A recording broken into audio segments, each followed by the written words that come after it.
Bum, bum, ba, ba, ba, ba. Okay.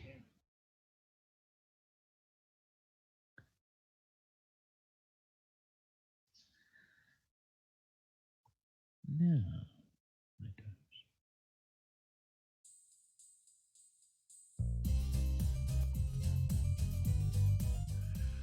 Yes.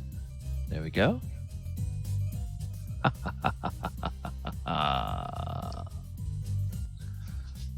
right.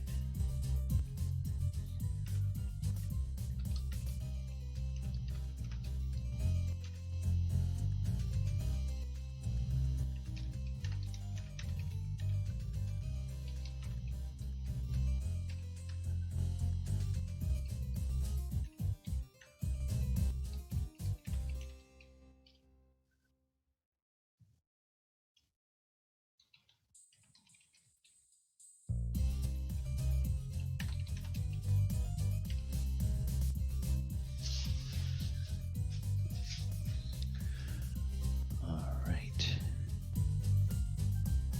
Do do do do do do do.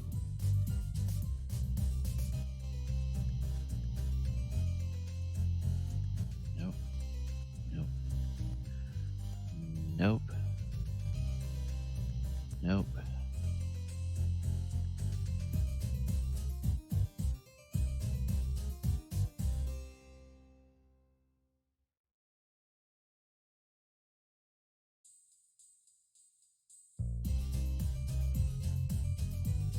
Copy.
Let's go.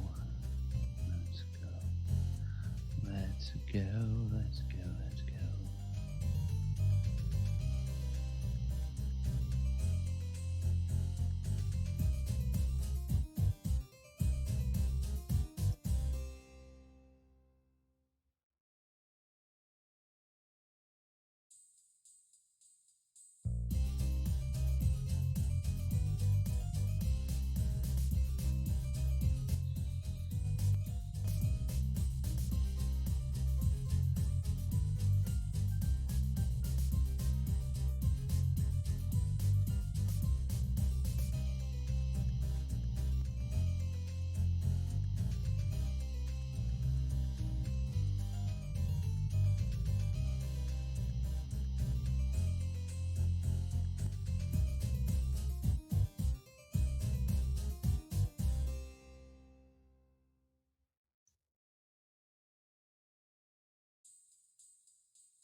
do that.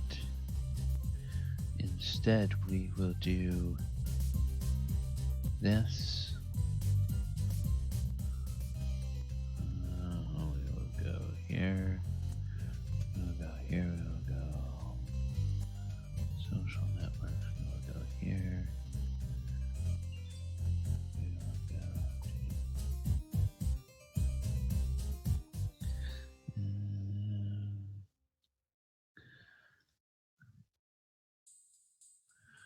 we will go to self-promotion. What are your thoughts?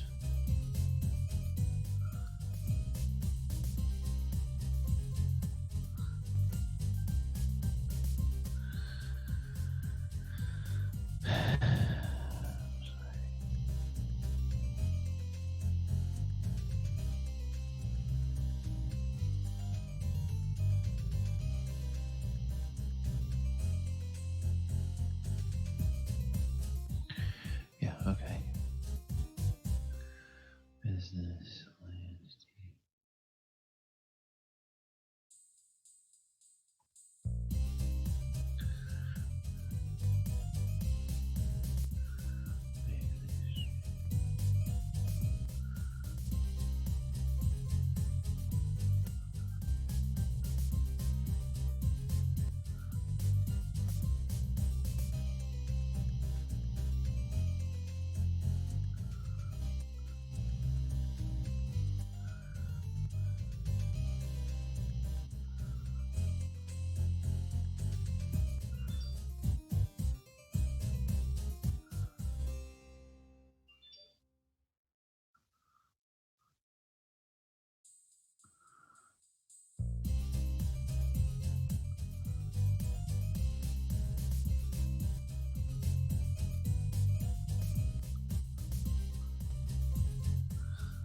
This is going to be games, sources, Lost Mine of Delver. This is going to be online games, generators, fantasy name generator, online games, tools, generators, die roller.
Hey, Travis.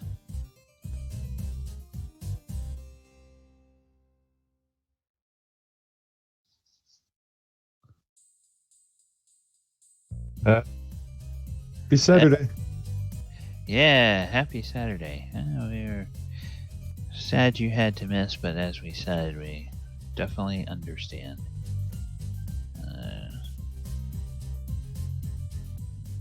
She had 86 good years, so. Well, I'll raise a toast to the memory of the departed. There we go. Hey, and Casca is here. Hey, Casca. Hello. Hey, how are you doing? We were wondering if you were going to be able to... Sorry, I can't hardly hear over the music. If you go to your settings in Roll20, you can turn that down. I'm getting ready to go.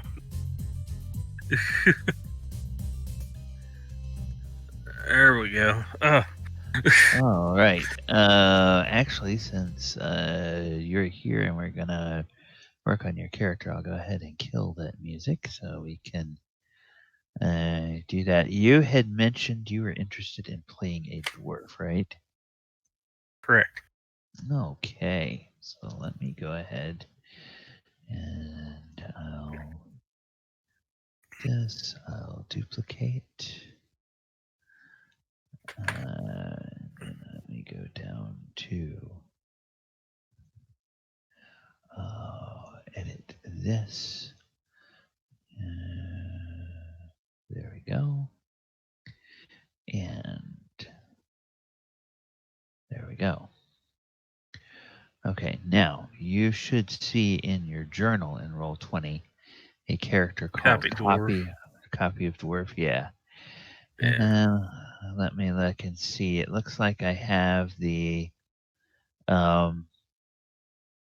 ability scores all set up. The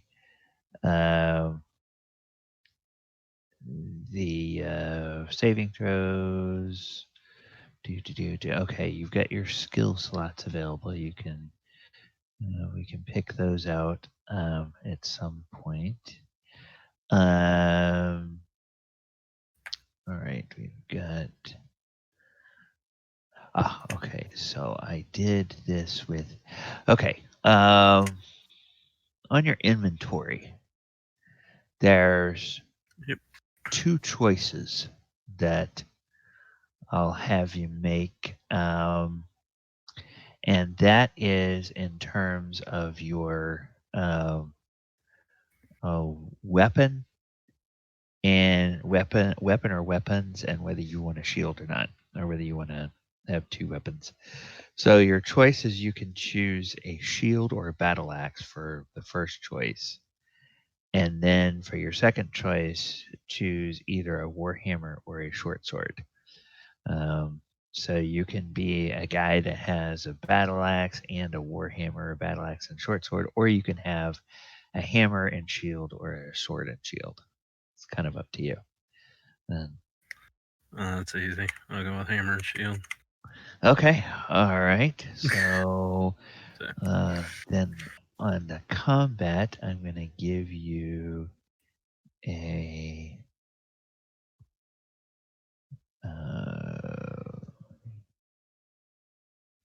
give you a -1 bonus for having a shield on your armor class. Okay, so your armor class total is now 4. And then we're going to add a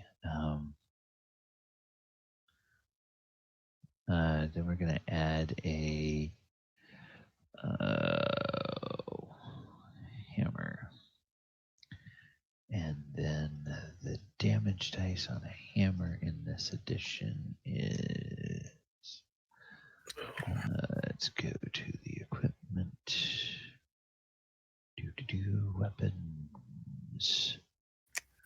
Warhammer is 1d6. Warhammer 6. Yeah. Yep. So we've got that. Your FACO or your 2-hit is already calculated. So now on your character sheet, you should be able to see under the combat tab, there's a line item for the hammer. And if you just click on that attack, it'll just automatically roll and tell you what armor class you hit. So it does all that calculation for you. That's one of the nice things. All right, and then you get to roll 1d6 and multiply that by 10, and that's the amount of gold you have.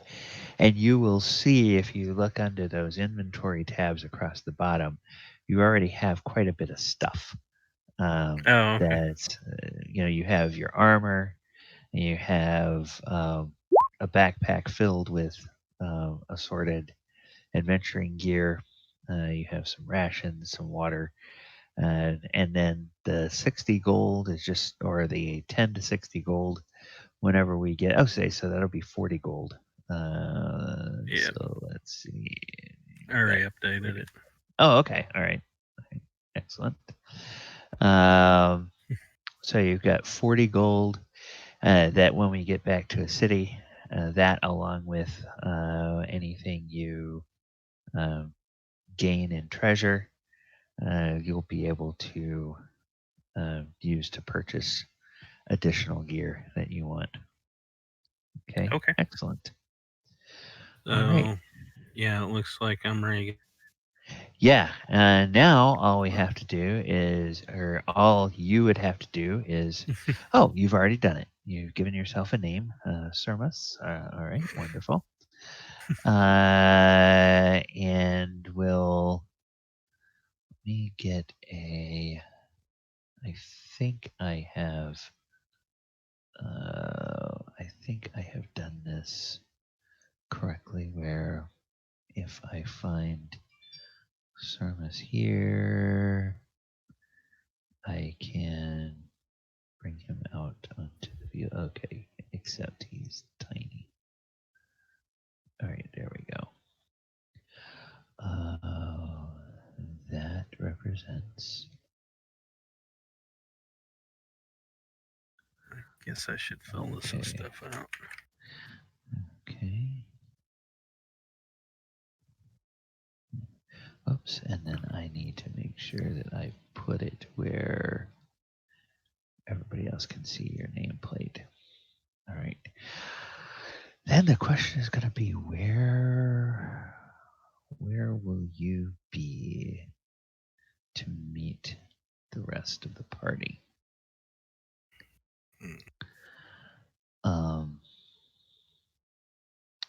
So I think as we left off, it was getting to be nightfall, and they were taking shelter. Oh no, it was the end of the night. It was the end of the night. That's right. Okay, so it'll be the morning. So good. I can have you meet up with the party very easily. I'm just going to put your token on the. Put your token on the TM layer over here.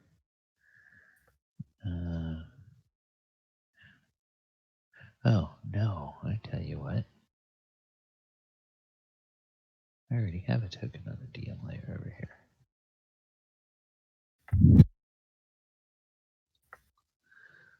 Theolis. Okay. So that's what we'll do. We'll just say, okay, Theolis, we're just going to say that you got, you drew the short straw to have last watch. And when we start the session, we will have Sermos coming into town and you being the first one to spot him. So, no problem. All right, so that's what we'll do. And when the session proper begins, Casca, we'll just let you introduce yourself as a player, the other players and to folks that may be on a stream, and then we'll go from there. And we'll let Sounds the other good. players introduce themselves to you, because we had another new player that joined us recently. So get everybody. Okay, and here comes some more people. Hello. Hello. Amy, Gooney, Jason. Now ready for world domination? Yeah, well, you've got a new person to help with building the army. You've got a dwarf now, a hardy dwarf to help with building the army.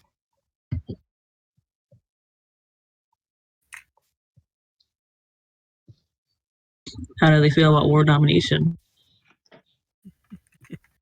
Just nod and smile. Well, speaking of world domination, I think we have everybody here, right? We have Travis, we have Jason, we have Gooney, we have Casca, we have Amy. Are we missing? I don't think I'm missing anybody. You didn't say Gallibond's here. Well, that's me. Yeah. Conrad accounted for. Mason, Amy, Theolis, Sermos. Okay. Everybody's here. All right. Because we have a new player, I am going to go ahead and let us start with the player introductions. Everybody get a chance to introduce themselves again to the new player, and a new player introduce yourself to the group. We will go ahead and start with Casca. Casca, give us the elevator pitch of your experience with D&D and how you found out about this particular game. I started playing D&D when I was 8, which would be 40 years ago. Okay. Oh my God. Someone my age. Oh my God. I started out with basic and then quickly graduated to AD&D. Played that all the way through. Basically, played first edition AD&D all the way until third edition came out. Been playing third 3.5 for the last 20 years. Still do have a group that meets on the opposite Saturdays. And I also have played a little basic fan roll 20. Realized how much I missed just, simple generation and not so many rules. Yeah. Okay. All right. Well, welcome. Glad you could join us. And then let me just go right or left to right across the bottom of the screen here. Amira, go ahead and introduce yourself to Casca. I started playing 2 years ago. That crashed and burned, so I wanted to try again. And now my goal is to dominate the world. But I can't do that in the real world. So we're here. Just nod and smile, honey. Nod and smile. I tried to put cats in the White House. It didn't work. Apparently that's illegal. You're breaking in or whatever. And Theolis? Or Yes. Travis, I should say. Yes. I played what is original or advanced D&D in the early 90s as a very young teenager, and only recently found it again. what I like about it is that unlike a video game or something where you're just pounding bunting, you're actually involved in the story, and it develops around your character. And it's been really nostalgic for me, I should say. Mm-hmm. Yes, the whole interactive storytelling element is a lot of fun. All right, and Gooney. Mm-hmm. So, Mr. New Guy, you and I pretty much grew up in the same year and all that fun stuff, and I found D&D 1E when I was about 17. And thought it was a little on the bizarre side, but hey, all the gamers like me. I was the token female, and that was back during the whole satanic panic thing where you pretty much went and hid somewhere to go play D&D. I'm a metalhead too, so I had the double whammy on the satanic panic. Yes. Okay. There you go. Yeah.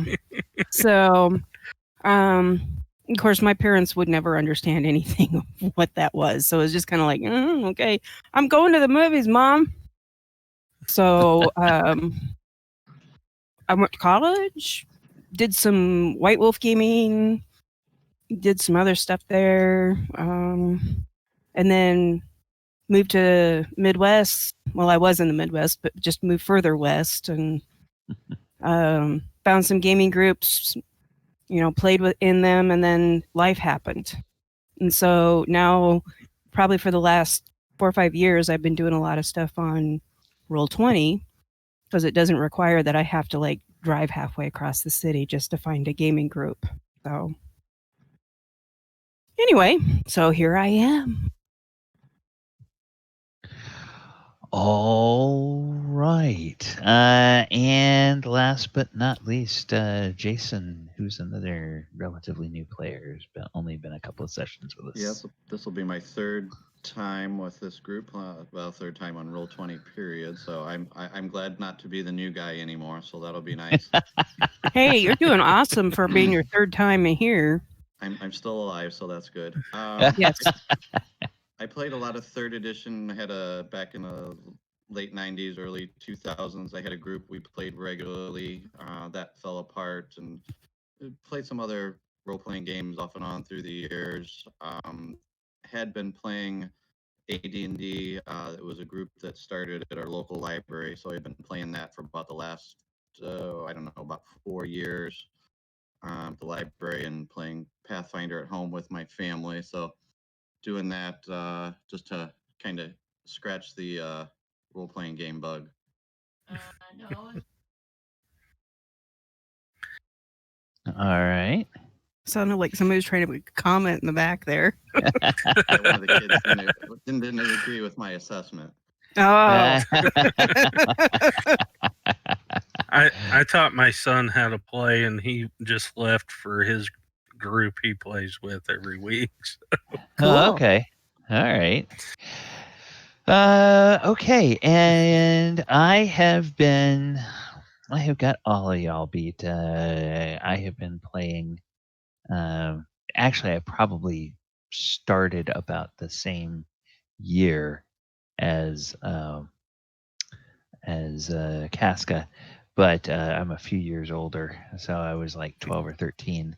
So I started about the same time you did, and I have been playing since the early days, the old red box, Keep on the Borderlands, and AD&D Second Edition, Third Edition, and then for me, there were 2 periods where life happened. Mid '90s, I moved away from the gaming groups I had grown up with, and halfway across the country, and I found a couple of other gaming groups, but those were spotty and irregular, so I didn't play much in that era. And then when I came back to Florida reconnected with some other gaming groups, played with them for a few years in the early 2000s. They were still playing 3rd edition.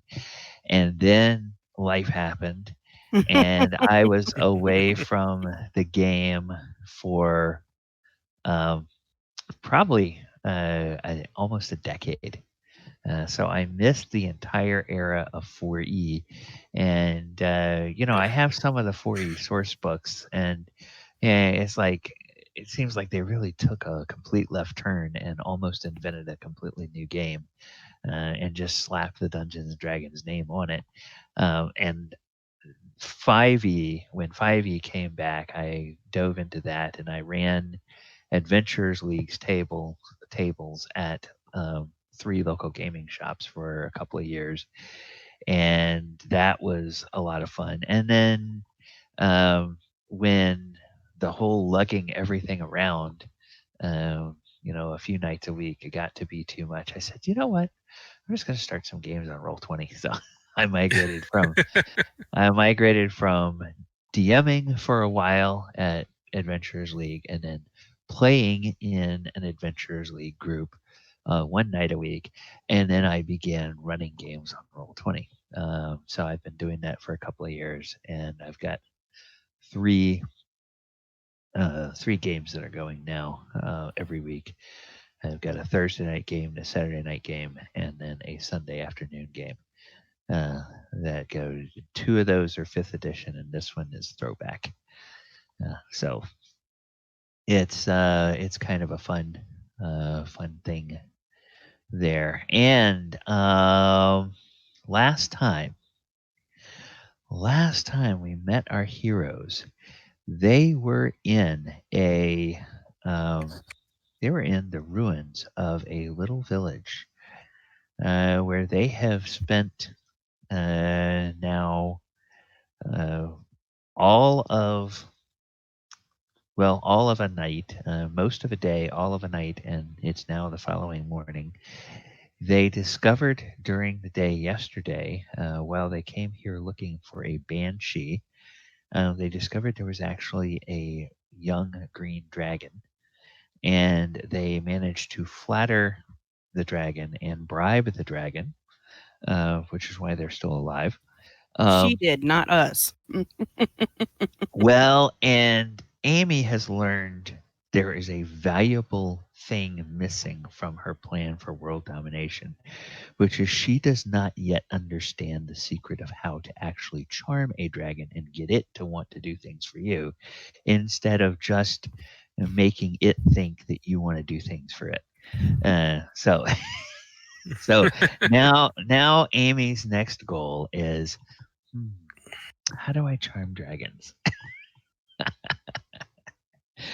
And so that, I'm sure, will develop into Nothing's something. impossible. As you believe. Beat them down to 0. You knock them down to 0 hit points, and then you nurse them back to health. Knock them down to 1 hit point, and then nurse them back to health. Exactly 1.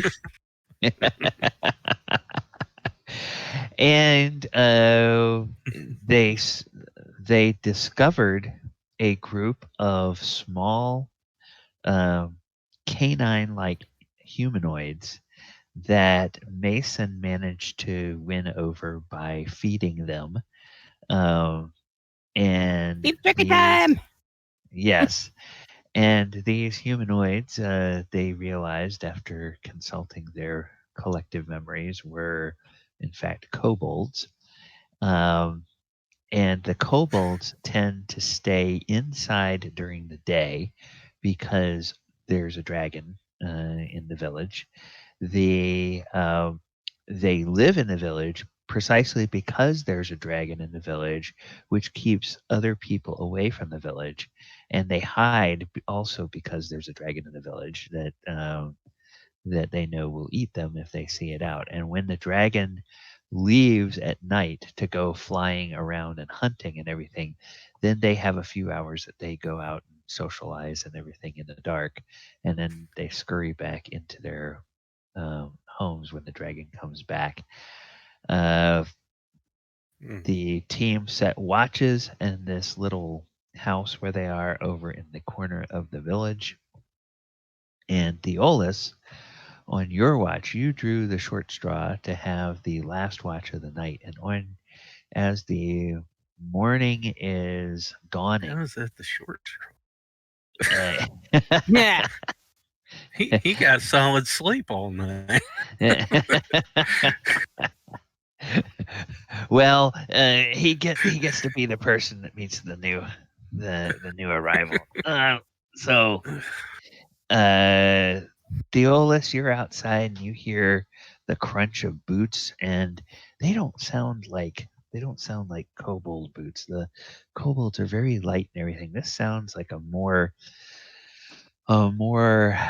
stocky and robust. And you turn and you look and you see a person coming towards you. And Casca, just sort of in your mind's eye, what would you imagine that Sermos looks like as he walks up towards this human that's standing outside of a ruined building in this otherwise seemingly abandoned village?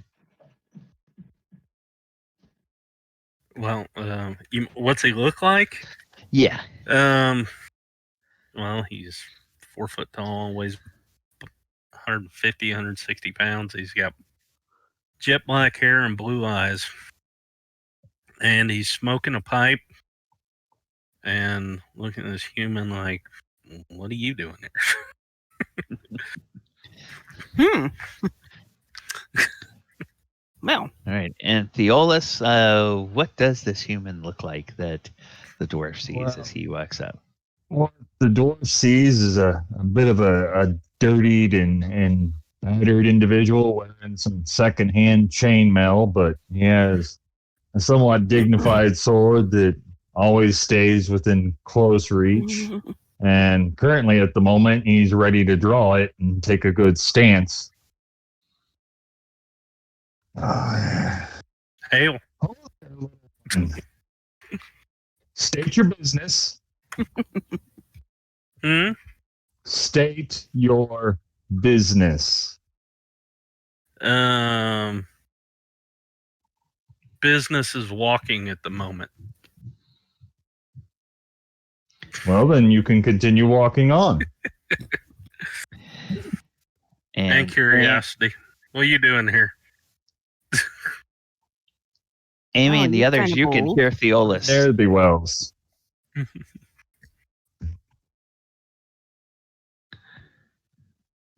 Well, I don't think anybody wants to wake up for me. I'm gonna pop my head out the door. What's the commotion about? There's more of you. Your Excellency, He's let walking me down let through me go here. and investigate. Yeah, There's more Amy, or humans.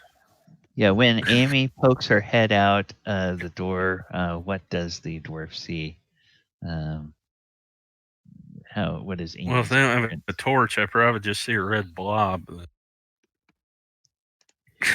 I will nighttime. say, yeah. I mean, it's we're gonna say just kind of that pre-dawn. So there's for a dwarf size, you have plenty of light to see.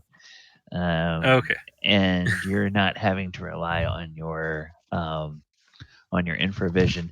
The humans, they can see enough to know, okay, that's probably a dwarf. And when they hear your voice, oh yeah, that's probably a dwarf. But they may not have enough light to see really good detail yet. Well, I have my weapon drawn, and I'm going to approach closer with one hand out and the other on my pipe. Okay. Do you have a name, little man? Ouch. You're awfully rude little shit, aren't you? Well, until you announce your business, of course I got to be a little rude. I told you my business.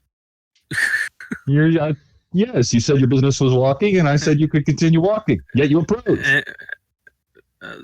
Isn't that wonky? You can continue on down your path. Well, the path goes through this building. Well, yes, go on through that building. Okay. You don't mind? I'll just go right through. Oh, hi. Okay. Building. Conrad and Mason and Albon and Barker and Sildar, they all go, oh. Yes, this is a human, just a veritable den of humans. Sermos. Jesus. You've got 3 people who look like they are fighting folk. And they are apparently, well, you'll eventually find out they're NPCs. Then you have Mason. What does Mason look like? What does this Sermos see when he sees Mason? Can't really tell much about Mason. Dressed up in, got a hood, has goggles, kind of a face mask, is set for quarantine, Quarantine and ready has, for quarantine. huh? Plague doctor. Plague you say, doctor. Amy? Yeah. Quarantine ready even before quarantine. Basically, kind of grayish, dark brownish clothing. Looks like this person could easily slip into kind of the shadows a little bit and hide pretty good. So, but you get a sense that due to the slight stature and kind of the way that they position their body, that there's something more to Mason than meets the eye.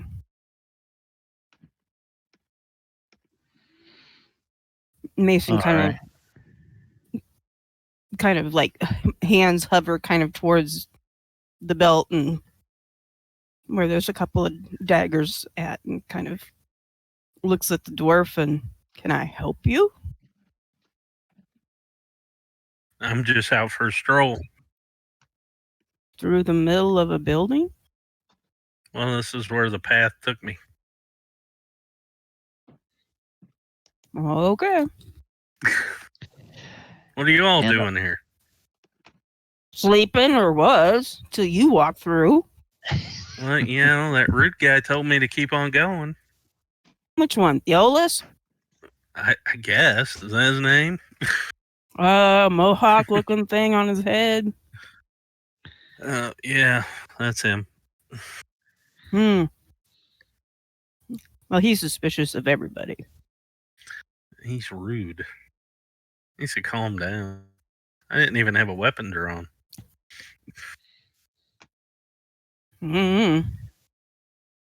Mason kind of stands up and brushes off your clothing a little bit. Hi, Mason. Reach out my hand, say, I'm Sermos. Sermos.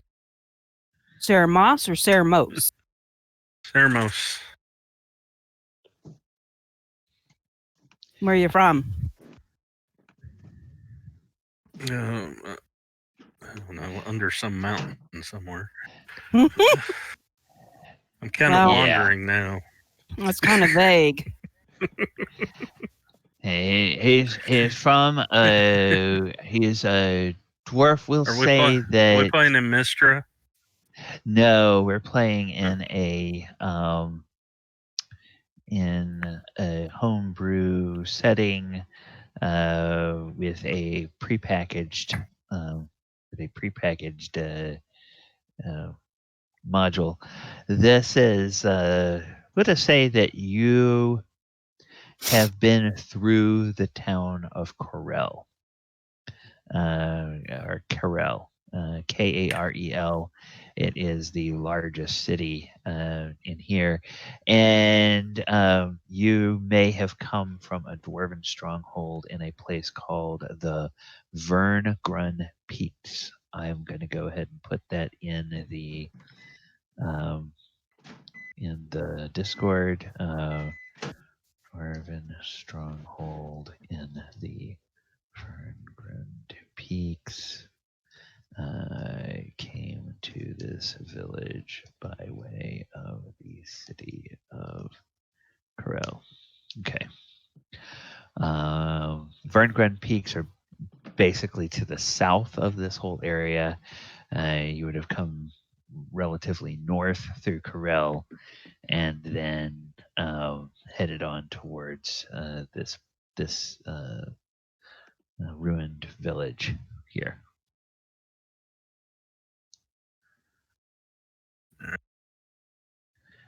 All right. And also in this little area, there is a person by the name of, or there's another person, Conrad. What would the dwarf see when he sees Conrad? Conrad he's wearing scale mail and has a shield. And I was going to go with helm as far as a deity. Okay. So he's got that symbol on his shield. He's kind of young. He's out exploring to gain experience, to share in the wisdom of helm and go out and learn about the world before he goes back to where he came from. Shield that has the symbol of helm on it and scale mail. And so, Sermos, this looks like some kind of religious person here. Oh, well, Matt. So, are you all just gonna out like killing things and getting treasure? Something like that.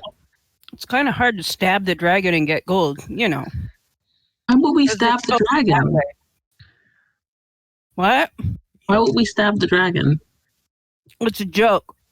Your Excellency, it's a joke. Why do you need to I've been stab it? watching you. Just sneak. Can't you just sneak in and take the gold? Yeah, good luck there. Well, maybe you could distract it somehow. Let's just say he kind of points to Amy and goes, she wants to charm it. Make it a pet. Is she feeding it? We could feed it a dwarf. Or I Or a conform. Theolis. Human.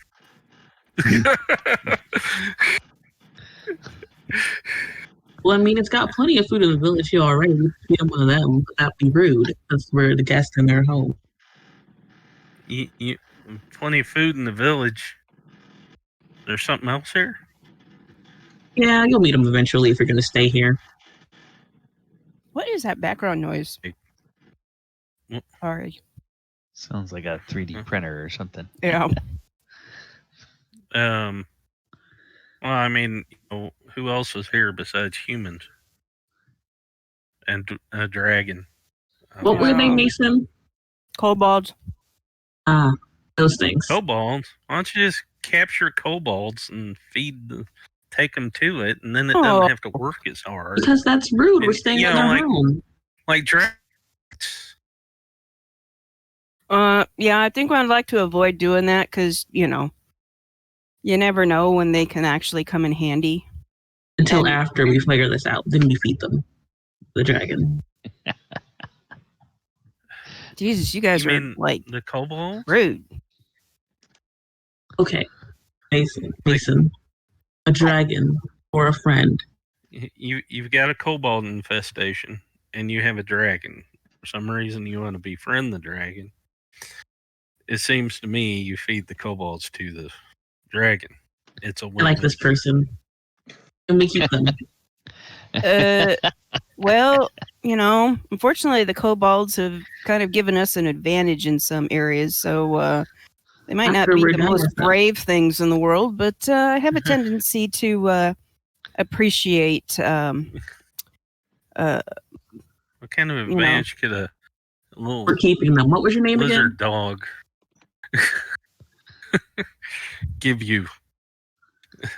I'm confused because you come from Kobolds are just meant to be killed, and if you're hungry enough, eaten. And I kind of look at you That and give sounds you this dark. face kind of like, well, maybe these are a little bit of a different kind of kobold. I don't know, but we've had a talk with them, and I seem It's very darker than appreciative of the help that we've given them. Talk. Conrad's a little concerned with the way this conversation has gone. Yeah. I wanted to feed a live human plus mine. You sound darker than me. Look Just at you, remember, Your Conrad, Excellency, marshmallows. you're the one that wants to capture a slime. I'm not. Okay, it's already slime? been captured. I want to befriend it. Yeah, good luck Hmm. there. It already likes me. I see. You The want to slime? befriend a Yes. slime? Yes. She's a little, very protective of her pets. Okay. The slime I only like and the powerful dragon. ones. Are y'all Yes. touched?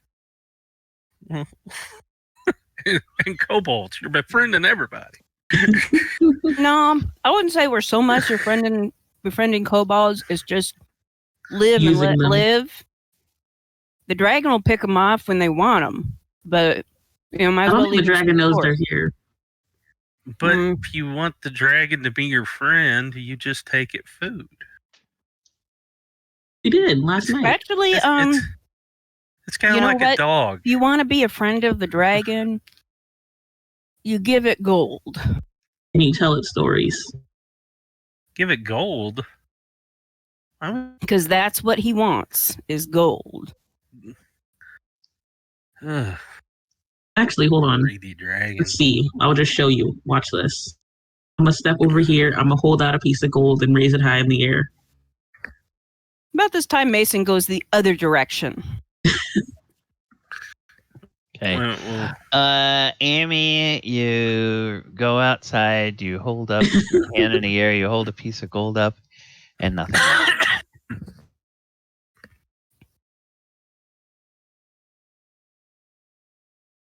So anyway, we're here on a mission from God. Anyway, we're here on a mission to find a banshee. Know anything about Amy banshees? lives- now there's a banshee. Mm-hmm. This gets better and better, doesn't it? We killed a couple spiders yesterday. Oh yeah, we did Big explain sucker. everything to Conrad. We just told Conrad to come with us. Yeah, and did you guys remember what else the kobolds told you was in the village? Snakes? Undead. Zombies. Or Oh, undead. skeletons. Undead. Yes. Sorry. I'm like, snakes? I don't know. We'll go back inside. Snakes. So, Why do they have to be snakes? Snakes. so there's zombies, Spiders. there's kobolds, there's dragons, giant spiders, and a banshee. And a partridge in a pear tree. Pear tree. This place is kind of a crap show. Well, but that's the way we like it because, it keeps you on your toes. But they're gold except for with the dragon. Damn it. Well, we don't Yeah, know they- the zombies regarding anything worthwhile. This is Well, true. Okay, how many of these buildings have you cleared? 3.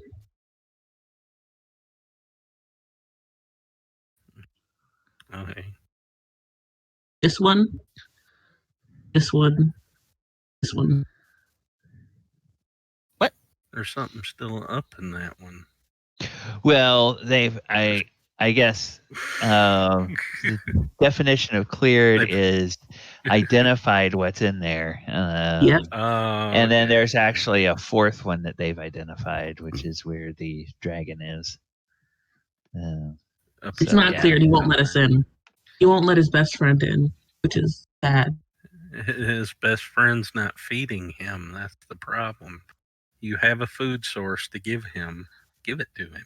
Mason doesn't want to feed him the cobalt, so we're not going to feed him the cobalt because we like Mason. Well, let's put it this way. We can leave the kobolds to be free range. And when the dragon's hungry, it can take care of it Okay. itself. I'm just not going to Dragons do like perpetuate. gold, but they're also lazy. So Who? Dragons? yeah, feed the Well- laziness. All they want to do is sit and roll in their gold. This one Of seems a course, if little somebody was sneaky different. enough, they could sneak in there and take gold. Mm, Okay, everybody roll me an intelligence check. And this is going to see what you all have heard in the lore of dragons. On your character sheet, yeah, you can just click on that and it will see whether you make it or not. All right, so Theolis is successful. Amy is successful. sorry, I've got to find my character sheet. There we go. Dang. Conrad. All right, Intelligent. Conrad is on top of things. I Mason, not am so much. oblivious. Okay, all right. You're not the So only one. Theolis and Amira, you guys, yes, know that dragons are greedy, and the lazy part from Casca, that sounds good to you. Conrad, you are aware in your studies, in the battles that the priests of Helm have fought over the years and the holy texts that they write about, you are aware that there is a property of dragons that is almost supernatural. And that is once they get something into their hoard, they seem to know exactly, if they don't know exactly where it is, they know which direction it is. And it seems like they have this knowledge down to the last gold piece. So you are aware that if you go and you steal something from the dragon and you have the misfortune to leave the dragon alive, it's not going to be long before the dragon actually shows a great deal of determination to hunt you down, destroy you, and take back what you took, along with anything else that it can take that is your property. So this whole idea of sneaking in and taking stuff from the dragon, probably not a good idea unless you deal with the dragon at the same time, because it will eventually come after you. I and sound like try a to take dragon. So yeah, that Conrad can relay that to everybody. And when Conrad says that, you remember, Sermos, how much stock you've ever put in these stories, but you remember stories of told around, tankards of dwarven ale, where people talk about their grandfathers who had like a decades long feud with dragons over like a goblet that the dragon would steal from a dwarf, and the dwarves would go and steal it back from the dragon, and the dragon would come and take it back from the dwarves, and the dwarves would go and take it, and finally it got to the point where, of course, in the stories they all tell, multiple people's grandfathers died, but eventually the dwarves killed the dragon and took the goblet back, along with everything else the dragon had stolen from dwarves and elves and humans and halflings and anybody else that they had that had crossed their paths. So.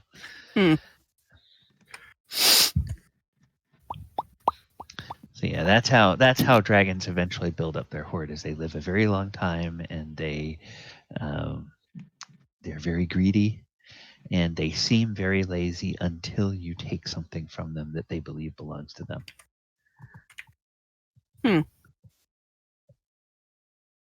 Well then.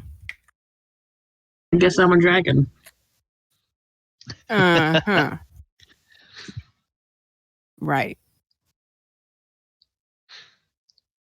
Of course, Amy has learned, and Sermos will eventually find out from the group, if he stays with them long enough, about the army that Amy is building. And Amy has learned that being a witch has its advantages because you can charm people, and then they stay loyal to you for a very long time.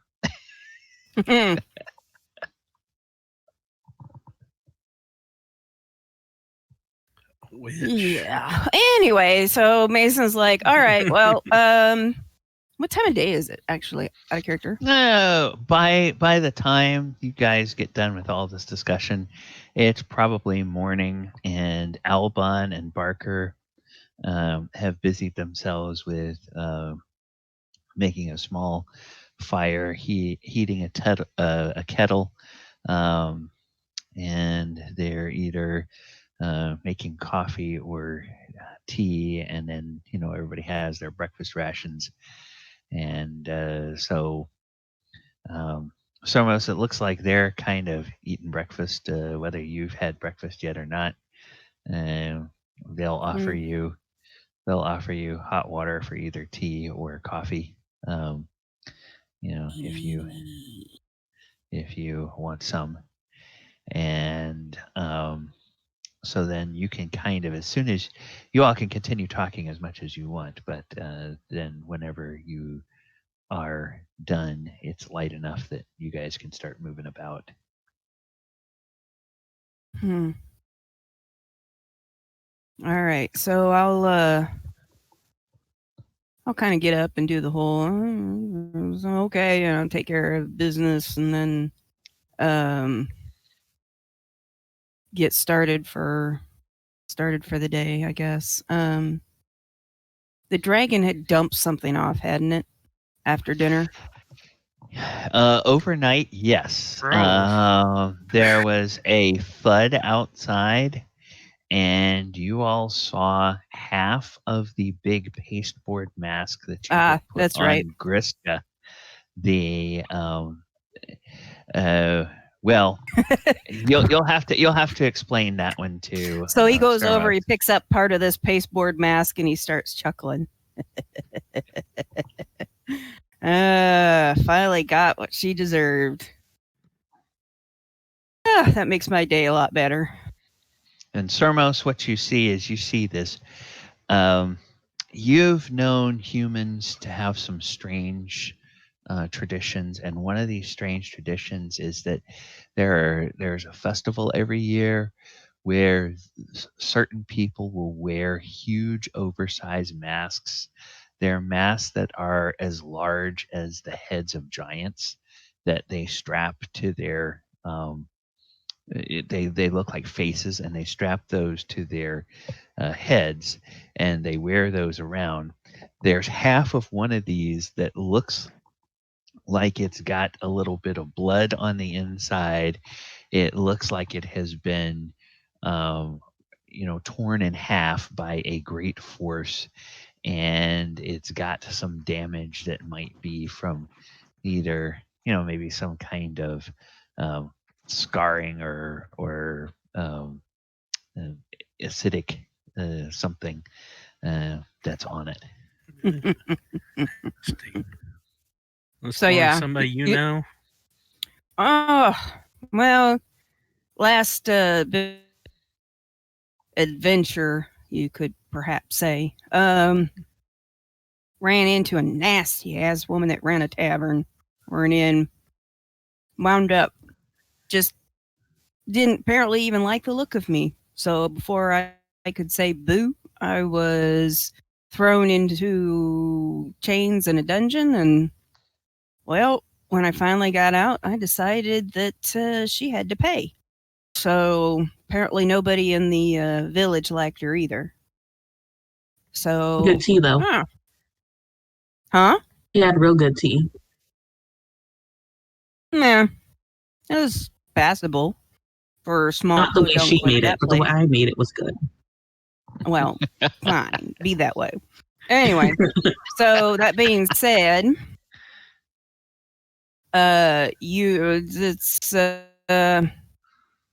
yeah, hard to explain it, but she got her comeuppance, and we stuck her on the back of an old horse or a old mare or something that we bought from the locals, and Donkey. Donkey. Well, I wasn't really. I was just happy to get rid of her. So it was a 4-legged creature. We tied her on backwards and put the mask on her head and set the animal loose in the forest. So, and then we decided to let the dragon know yesterday which direction. You all are against feeding kobolds to Well, dragons, see but this. you're okay with Okay, feeding old out of women character. to Was dragons. this wasn't a this was a dwarf, right? It was a dwarf. Yeah, she was a Yeah. dwarf. Dwarves to dragons. So he kind of looks at, or excuse me, Mason looks at Sermos and goes, "Yeah, she was a nasty ass piece of dwarf. I'll tell you." Just put it this way: kobolds A are here. dwarf. Put my hand up high, and then she. So is here, you're put my hand on okay the with- ground. With feeding dwarves to dragons, but not kobolds. Let's just put it this Mm. way: when you run an inn and you do it on the backs of innocent travelers that come through just needing a place to stay and a warm meal in their belly, and you put them in chains for no reason, Well, I think you get what you deserve. I think there's more to the story that maybe I'm not Actually, hearing. really, there's not. There's not more. There's literally nothing else in the story. I mean, Well, she I did leave come out the in- part where she put like droppings in the eyes of the map, but we're gonna leave that part out on purpose. eyes and droppings and what? Oh yeah, Donkey yeah. droppings. We won't talk about that. Sorry. Oh, y'all nasty. Yeah, we're all nasty. So I don't think it's too much anyway, to admit it. Dark. Jason's more vindictive than me. I'm not- yeah, I'll but be you're the sure one trying to befriend a dragon, for Christ's sake. You're And very you fed vindictive. those guys to the jelly thing. They weren't alive. At least It not. doesn't I wanted matter. them That's to one be. hell of a way to go. For the new guy, which one's trying to befriend the dragon? Amy. Amy is trying to befriend the dragon. And then this other person over here, Sildar, will speak up and say, well, friend Sermos, something they're not telling you, they haven't told you, is that their original employer was a fine dwarf. Yeah. A good friend of mine named Gundren Rockseeker. And We won't feed him to the dragon. Don't worry. Yeah, we went to the village of Sealsey, looking for Gundren, who had been captured by some kind of a strange elf that was described as having dark skin. I just vomited a little in my mouth. Maybe And you're not so bad after all. we're looking. We are in the process, in the long term, looking for our collective employer and trying to rescue him from this elf. Then we were following clues that led us to a banshee out here when we got sidetracked by the dragon. And yes, I think it was actually kind of clever. That Grista, she was no true dwarf. She was a dwarf with the heart of something worse than a goblin. She was a dwarf with a heart of shit, is what she had. She probably Angry deserved. shooter. Yeah, she probably deserved to wind up in a dragon's belly with the way she treated people. So it's that this group is perhaps to a fault blind to the race of other sentients. They tend to judge people on how they get treated. Oh, not that guy that was on guard duty. He just judges you just by whatever. I don't know what his problem is. Kind of judgy. Yeah, Theolis. Theolis is Theolis. just very protective of his friends. Let's put it that way. Perhaps overly so. Or maybe Thank you. sometimes not enough. I think he needs to, like maybe have a drink and chill out. Hey, Theolis, somebody suggested having a drink. Is he buying? Come on. Buying. Yes, I don't care. I will spend the dwarf's gold, and we will be friends. That's how to befriend Theolis, I guess. All right, so there were a couple of options on the table here for this this game day. One is to check out you guys now have had several people point you in the direction of where you will find Agatha, this banshee you were looking for. And then there's also the possibility of checking out the stinky not dead things that the kobolds told you about. Yep, the stinky not dead things. I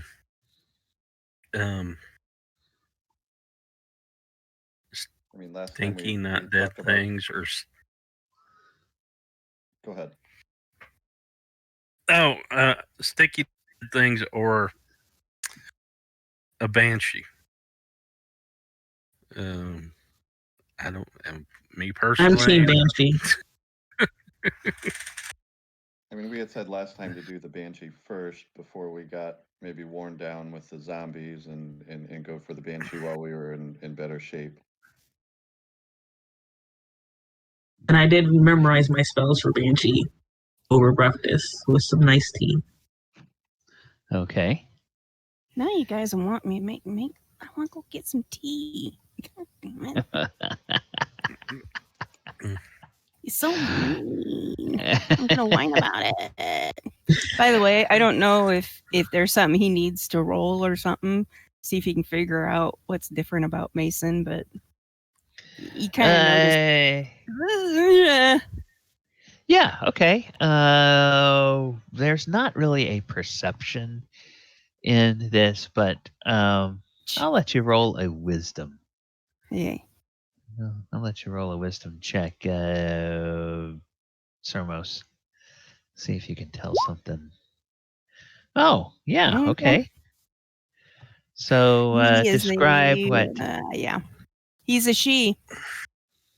I figured that. So yeah, definitely has kind of that gruff exterior like a guy and kind of, trying to act it, but underneath the gray nondescript leather and brown leather and clothing, definitely a girl. Yeah. Mason's Mason. We like Mason. But Mason is Mason. Yeah, very baggy, sort of baggy clothing that hides short cropped hair. Yep.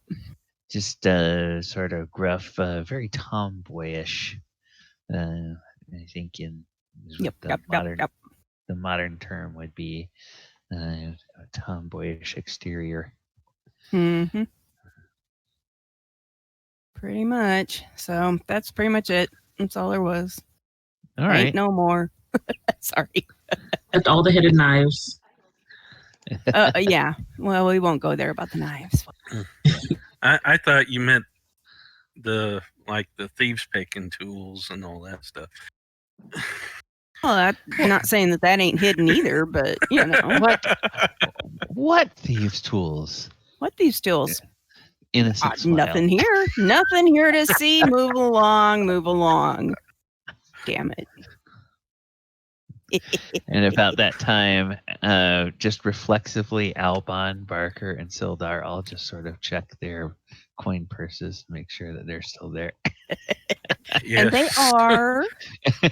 They are. As does Sermos. You guys are all too funny. Anyway, okay, so now what do we got going on? You got to keep your fingers nimble. Yeah, exactly. But I'd rather do it with other ways of practice than. The way trying you to do said that makes it seem like you're gonna rob us, but I don't think you'll ever rob me What? because I'm Nah. nice. Well, besides, you elevated me to what, Grand Poobah of security or something like that? Something like that. Okay, so we're good, right? Right. At least until I get my crown, then I gotta watch that. Crown. Oh, for Christ's sake. Anyway, It's already shall being made. we figure out what we're going to do today? Because, I want to get Sounds going. like it's Banshee time. Is that kind of like clobbering time? We're not copyrighted. It's yes, it's everybody put on your parachute pants. It's Banshee time. Do do do do do. Can't touch this. As long as the crotch goes between your knees and not up where it's supposed to be.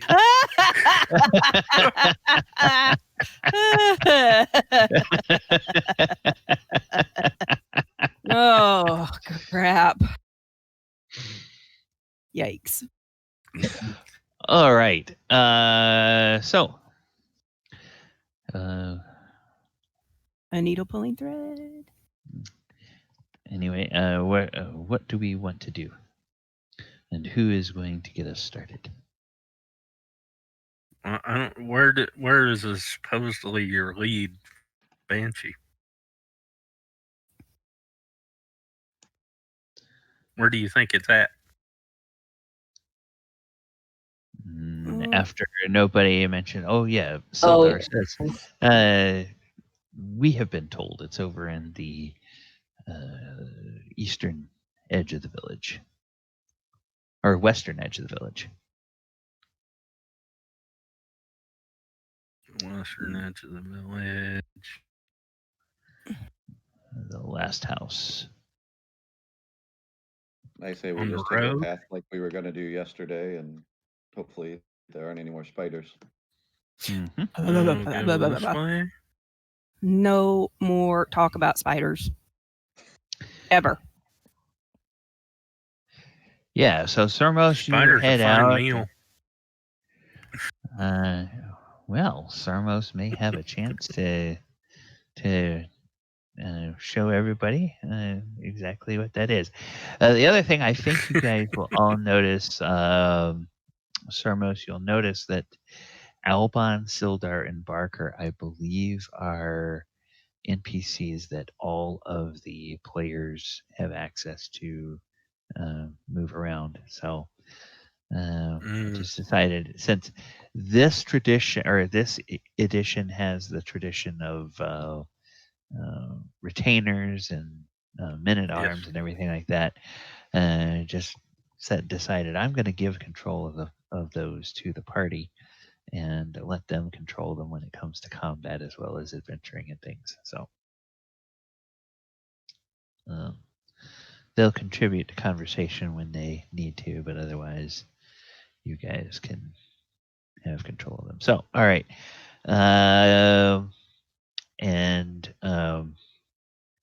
Sildar will remind those of you that have been with him that you've been told this is where the Banshee is, just for reference, for moving around the village.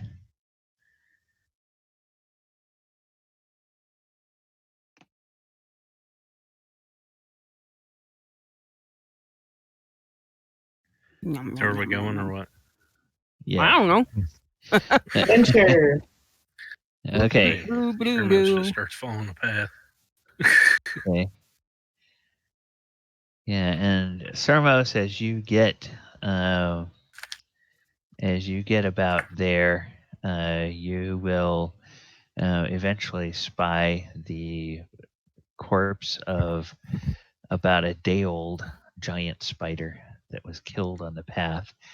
The webs that it shot out have all sort of dissipated. You can see bits of the remnants of the webs on the tree, but the spider itself has been hacked to bits and left there to rot. I take it this is the way that you all were coming.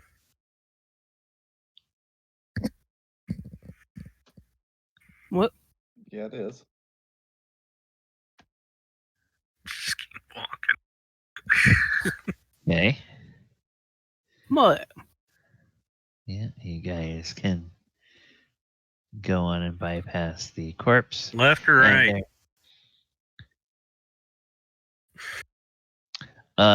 Sildar will believe- say probably to the right at this junction. Mhm.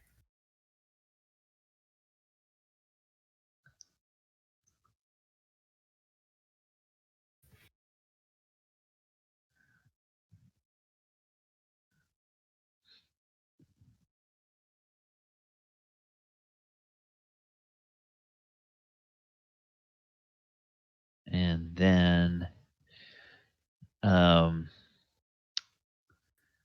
the house that's the last house in the village in the west. Yes, right there. That's the one they've been talking about.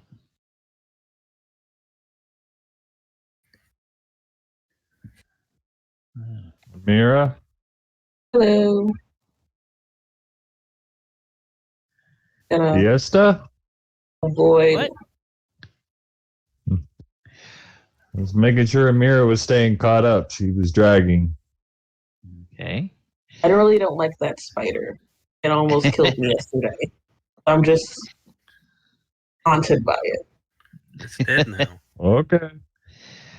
All right. Well, as you, Sermos and Mason, as you guys get within about 10 feet of this house, you notice that it gets noticeably cooler within the within the proximity of this house. And I kind of rubbed my arms a little bit, going, "You notice that?" Yeah, it's a little chill. Yeah. Chill as a witch's tits in December. I don't appreciate you talking about that. What? I didn't say anything wrong. Did I? I was thinking as cold as Gravedigger's balls, but it's okay. I can say that word, can I? I mean, sort of. I think she took umbrage to witch's tit being cold. Maybe they're warm. Who knows? Hmm. Well, she is Amira, technically a witch. don't you have burn her. a comb? Banner! Banner! all right, as you get to the edges, you notice that there's no door. The door has been shattered, but as you look in, unlike a lot of the other places, the other homes that you have seen, this one looks to be furnished much in the way that it must have been when this was a living village. It's kind of sparsely furnished. There's some chest, shelves, a table, and a reclined couch. All of them are old and of ancient craft. They look like they have decayed, but they haven't been disturbed. They haven't been moved. Perhaps the eerie cold that is on this place dissuades people from entering. So yes, now one of you did have or should have in your inventory or should have marked down that you have a comb that was given to you by somebody back in Sealsy.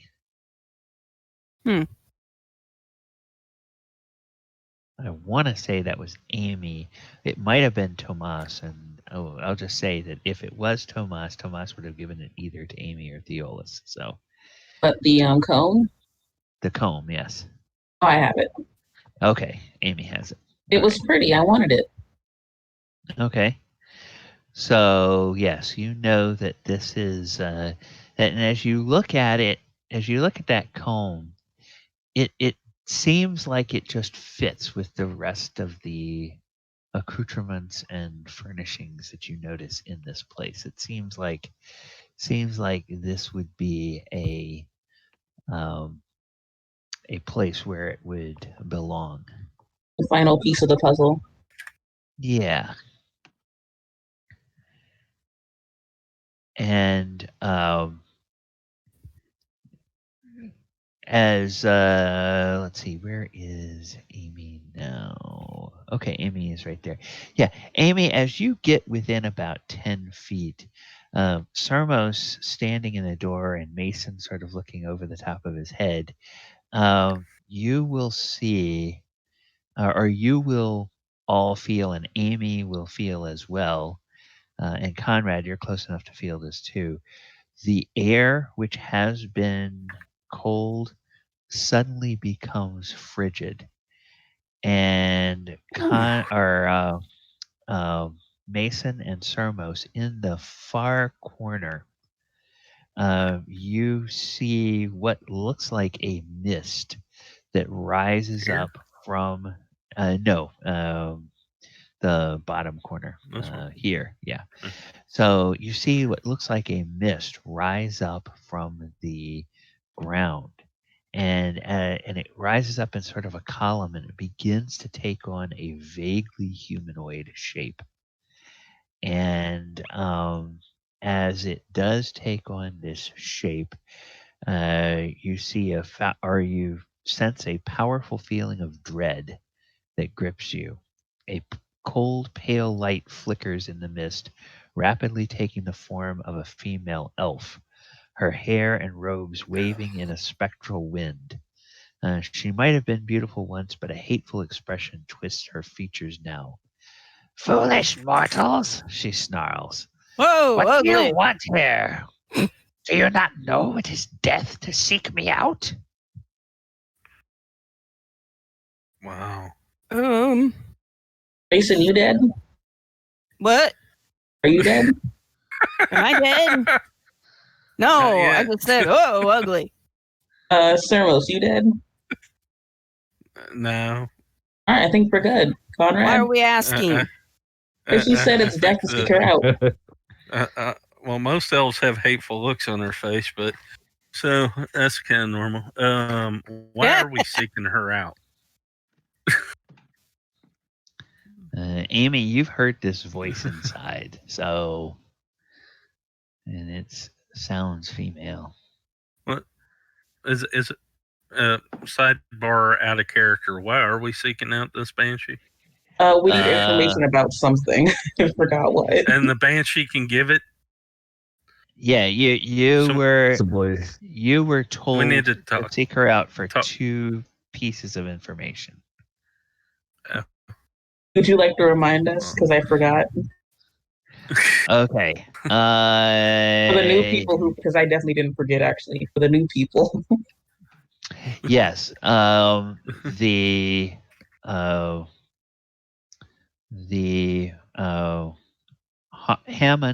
the mage, asked you to find or to see if Agatha knows the name of the wizard that built the tower there, and then from the town of Sealsea, let's The spell book of Bogentle. yeah, the spell book of Bogentle. Is what The shrine keeper. yes, the shrine keeper wants to know that location. I'm slow on my notes today. No, that's all right. You found it before I found it in the module, so. Can she see me? From like, is she like above the tower or something? No. You would have to go to the doorway. for her Okay, to see you. so we all know I don't fear death. So excuse me, Sermos. Mm, mm. Okay. Stand over here so I have some distance. And when you enter, the figure's eyes just seem to dart right towards Amy and stay locked on Amy. And Amy, if you where do you have that comb? Is it in your hand, or is it in a pouch, or in your backpack, or where would it be? In your hair. Honestly, if I put it, I feel like if I say hair, she's gonna tear out all my hair, and I love my beautiful puffy hair. So no, I'm gonna hold it in my hand. Okay. Her eyes go immediately to your hand, and her expression it flickers a little bit. It brightens, but then it grows a little bit suspicious and says, "You have my comb. Have you come to return it?" Yes, we have. It's yours, isn't it? And now, Sermos, something unusual, even for a living elf. A smile plays across the face of this Oh my god. A ghostly warm figure. smile about with cookies and milk, or a scary smile.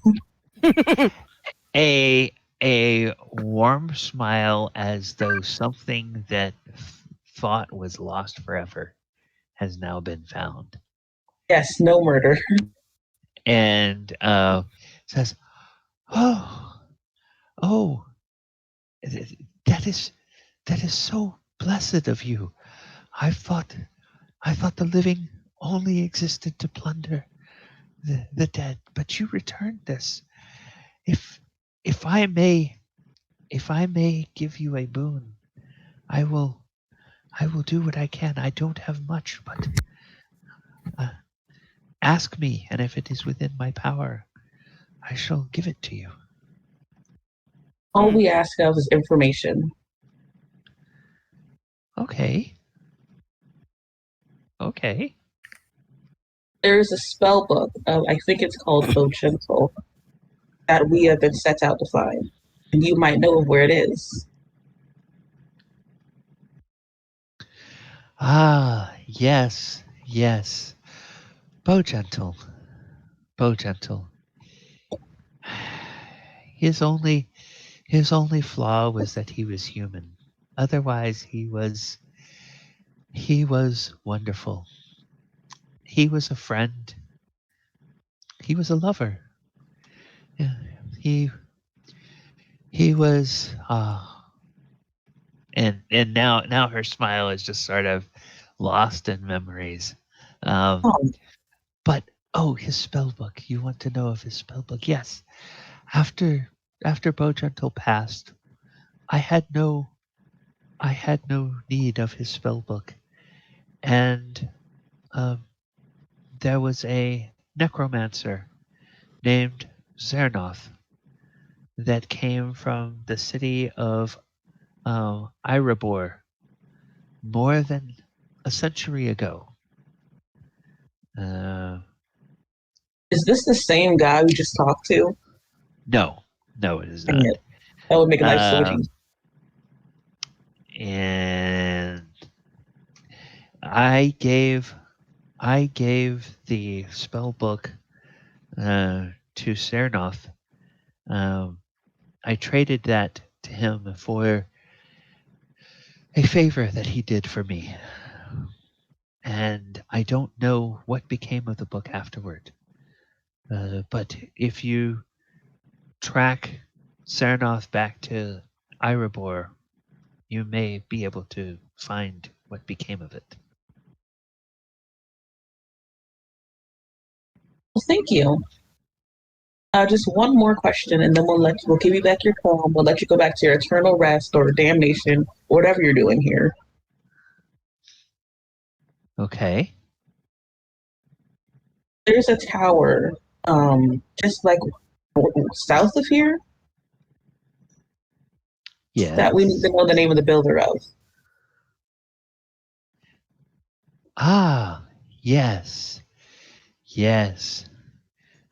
You are talking of the tower that is at the place that is now called Old Owlwell. Yes.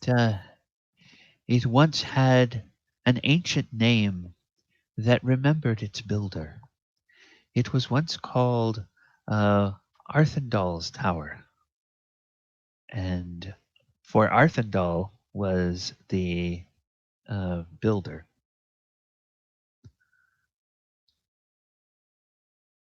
Is there something special about the name? Other than that, Arthendal was a very powerful wizard that lived 1,000 years ago? No.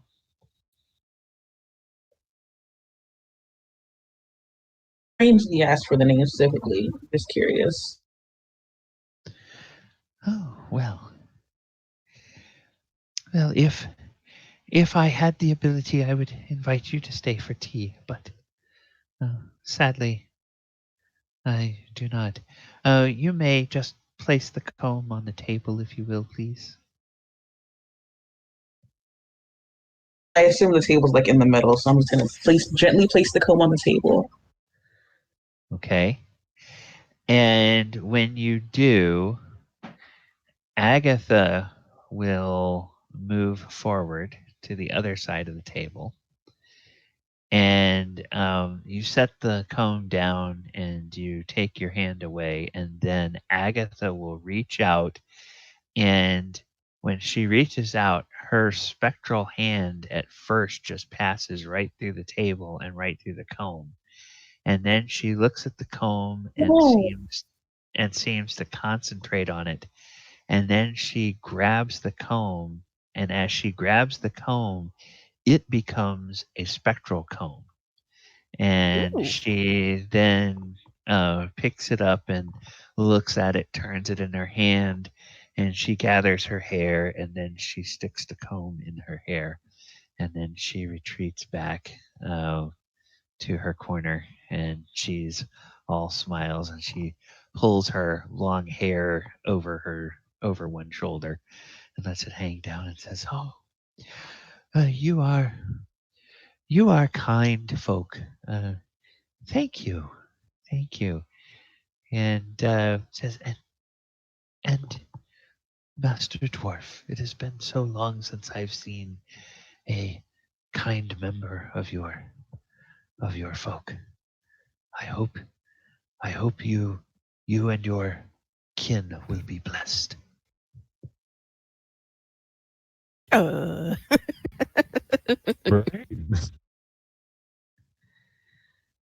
I told you guys she was sweet. I'm getting all the feels right now. She's so nice.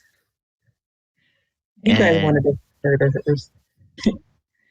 And then she smiles, and as she smiles, the room or the air in the room seems to get a little bit warmer.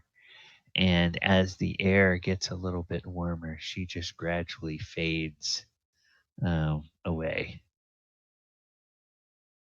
And now, instead of the room feeling icy, it just feels a little bit cooler than the temperature outside. Dang, is she dead? Like, gone for good? You don't know. Can I do a check to see? Just separated. You can do. Yeah, I would say. What would that be? Yeah, for you, it would be an intelligence check because you know a lot about kind of the magical sort of things. Okay. Yeah, Amy, your best guess is that um, for an apparition to actually interact with a physical inanimate object takes a lot of energy. And so it might be that, expending as much energy as she required to actually grab that comb and take it back into the spirit world with her, that might have just tired her out. So you don't think she's dead. You think that she's probably still there, but um, she's just not in the material plane at the moment. He's resting. Okay, Yeah. we can leave now. That was nice. That was very wholesome. Yeah. She's resting. Time to go fight some killer zombies. Oh joy. Conrad's up for that.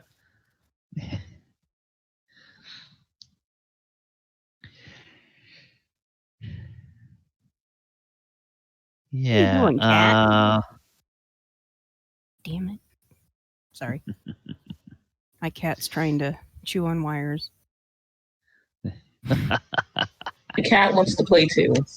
Feeling left out. No, she sees that I have a bowl of soup. What you got, Mom? Something for me? Smells good. Sniff, sniff. Anyway, shall we? All right. And so yeah, there was at least one place that the kobolds had told you that they knew there were some undead, but or stinky dead things, as the kobolds called them. But they said there might be more places.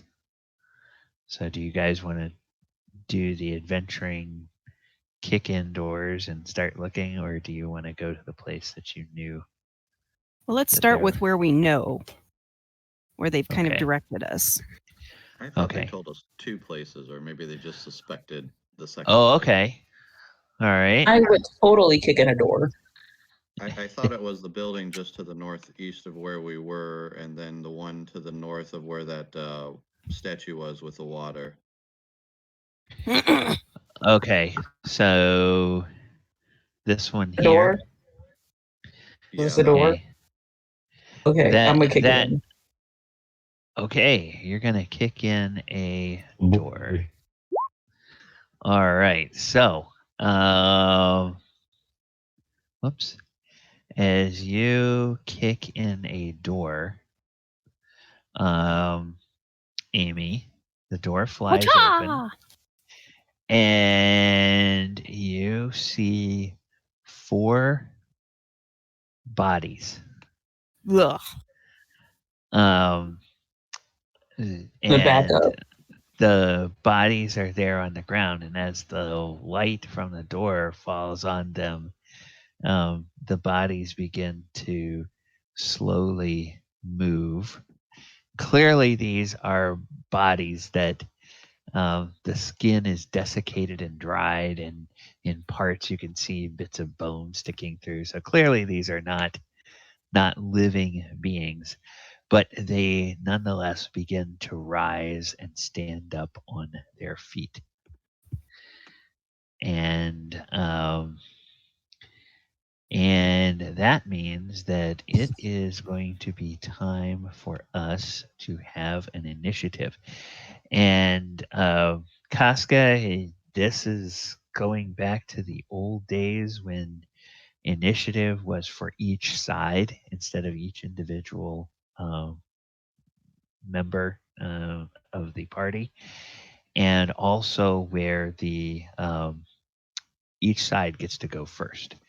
And so we have a note on the order of combat that I always put up to share with all the players.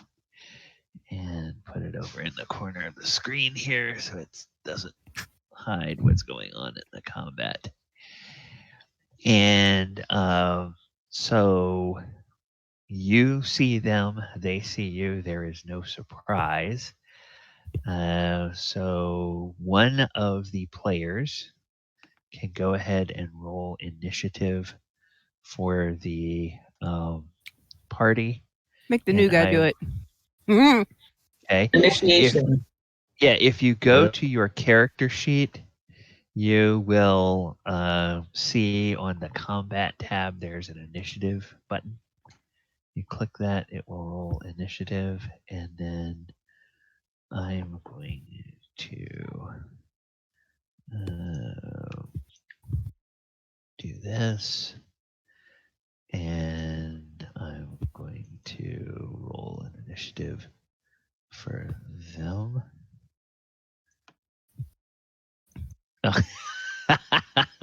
Okay. So -1. They get a -1. I'm not going to ask how that's possible because I'm just thankful.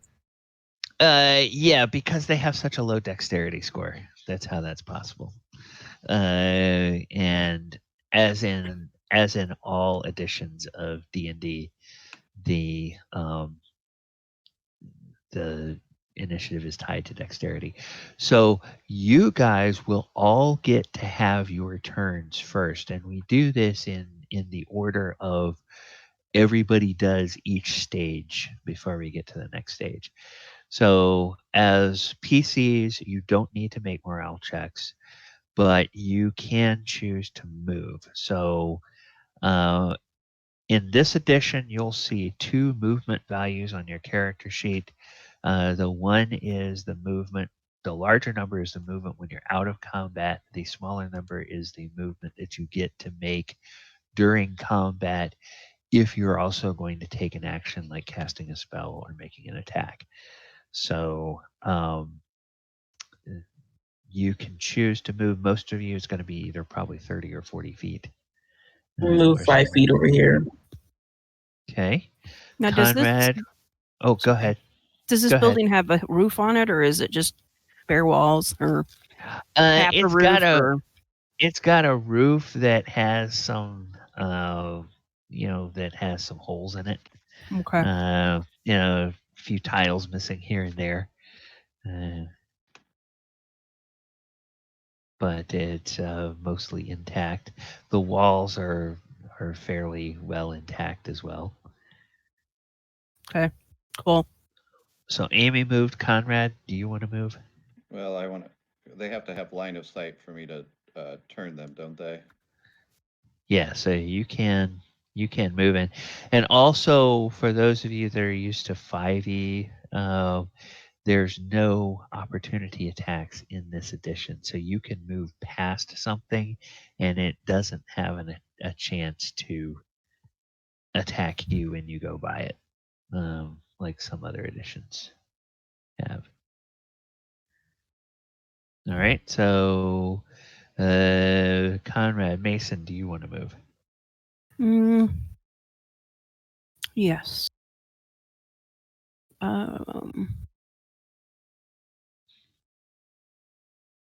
We're only seeing this one door, right? Yep. What's that? That's a window. Oh.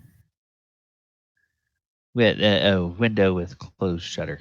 Oh, okay. Take a page from my book and break the window. I believe in you.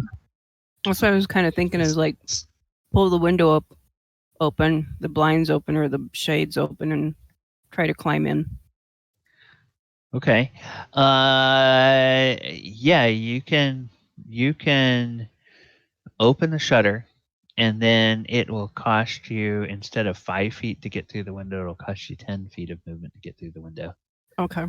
So moving from the square outside to the square inside is 10 feet, and then if you have extra movement, there is a door that you can see along that wall leading into the other so chamber. Climbing in through the window is going to cost me 5 feet. An extra 5, yeah. Okay. So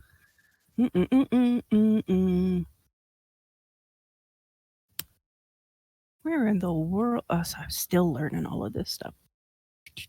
Okay, there. Okay, so 30. All right. So we'll just do 25. And I'm not even on the map. There we go. And there's a door here. Is the door shut? Door is shut, but not locked.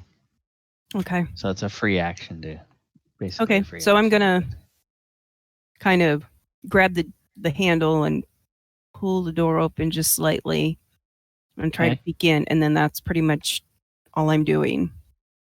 Okay. Sermos, would you like to move? You see some corpses that have stood up, and they don't look natural. All right. Going in there. And Theolis.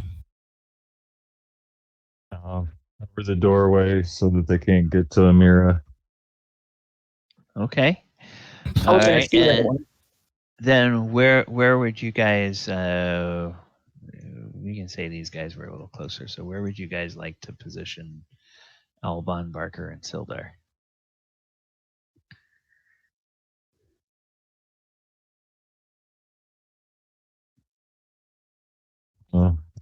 Did Mason break the window? One. Yeah. It's not. Oh, there's no glass. It's just a shutter, and Mason opened the shutter. So could Albon or Barker climb through the window? Sure. You want them to? You can put them inside. All right. All right. Mason, Albon, and Barker climb in, and Sildar is over there. All right. Yeah. Keeping an eye on Amy. Okay. Make it sound like I'm gonna do something bad. All right. Now, just to make sure nothing bad happens to you. Is anybody planning to make a ranged attack? I am. I have silver bolts for a short bow. Okay.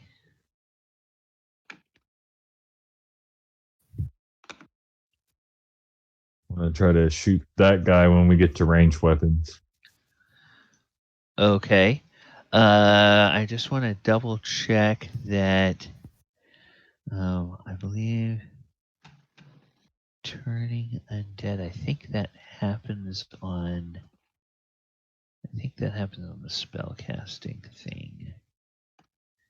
I just want to see when that.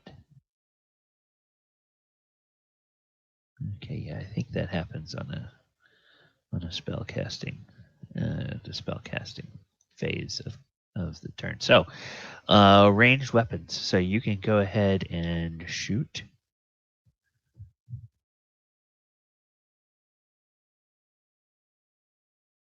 You hit armor class 0, which is good enough to hit these guys and deal 5 points of damage. Mason.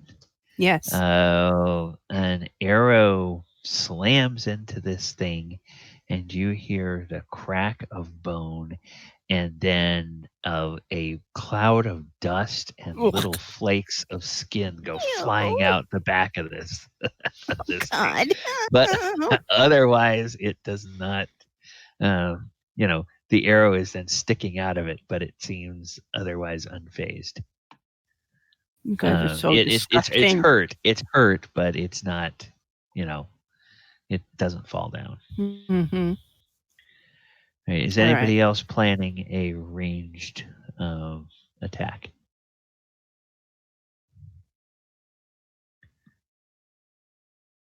All right. Hearing nothing, we will move on to spells. So, Conrad will say that if you wish to attempt to turn, you can do that on the spell phase. Okay. And in this edition, you should have on your class abilities, you should have a line item for zombies. And I think if you... okay. So then what that's telling me, the reason it does that is because This edition wants the DM to make all those rolls and tell you whether you succeed or not. All right. So you roll you hold up your holy symbol and you say, "Begone, foul beast." And they look at you and they go, "Rrrr." They don't seem impressed. Okay. Okay. Because now if it does work, then you get to roll a 2d6 to see how many hit dice of creatures of that type you turn. But the number on the 2d6 was okay. No, it didn't. That's fine. Okay, I missed that other thing. So 7, yes. You need a 9 or higher to turn zombies. So yeah, it didn't work. All right. Okay. Then we are to. Does anybody else have spells? Amy, did you want to cast a Hello. spell? I want to do a magic missile. I hope it doesn't hit anybody else. Magic missiles will never hit you. And from where you are, you can target one creature. So it's got to be a creature you can see. And basically, with the line of sight that you have, you can see this guy here. So, all right. And it's 1d6 plus 1. So you do 5 points of damage. All right. This same guy gets hit again for 5 and doesn't fall down, but you can tell it's hurt pretty bad. So it's bloodied. And now we are to melee. So everybody who wants to can make melee attacks against the target of their choice. Conrad, because you chose to turn, that was your action for this turn. So Okay. Mason and Sermos, if you want to make melee attacks, you may. Okay. Who's going first? Let's just say Mason. You go ahead. Okay. So which way does the door open? And it's this one that took a hit? Yeah. With the arrow or this one? No. The one that's bloodied took the hit. Okay. That's so the which only way one does the that's door been- open? Yeah, we'll just say the door opens so you can see that guy. Okay. So Let's say it opens towards you so you can Okay. see either one of them. So I pull open the door and basically take my dagger and try to reach around to basically cut its head off. Ooh, Try to. Okay. I mean, he's right there in the doorway or right up against Yeah. the door. Okay. So go ahead and roll an attack with your dagger.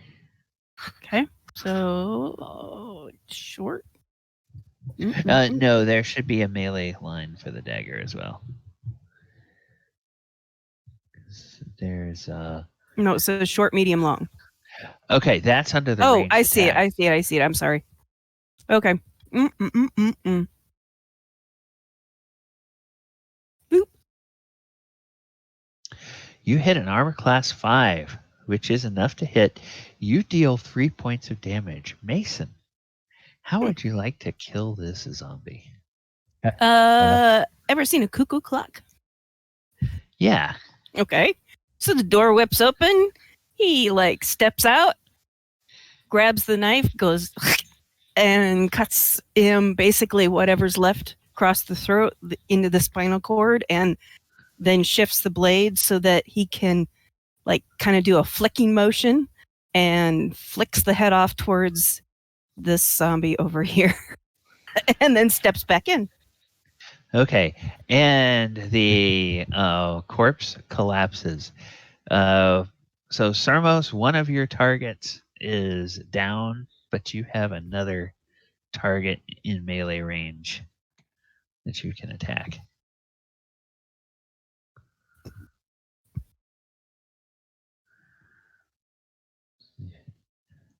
Okay, for the hammer, you hit armor class 9, and believe it or not, that's actually not good enough to hit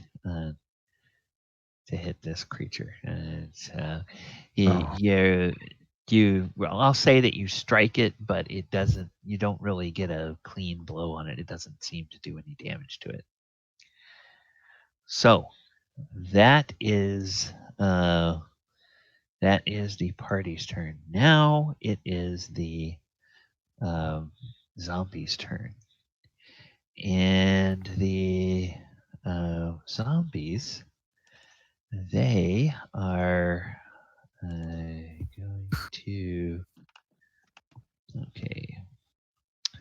The zombies, they technically make a morale check, but because they are mindless and undead, they always succeed on their morale. So their morale is a 12, so it doesn't matter what they roll on their morale check. They're always still going to keep attacking until they're destroyed.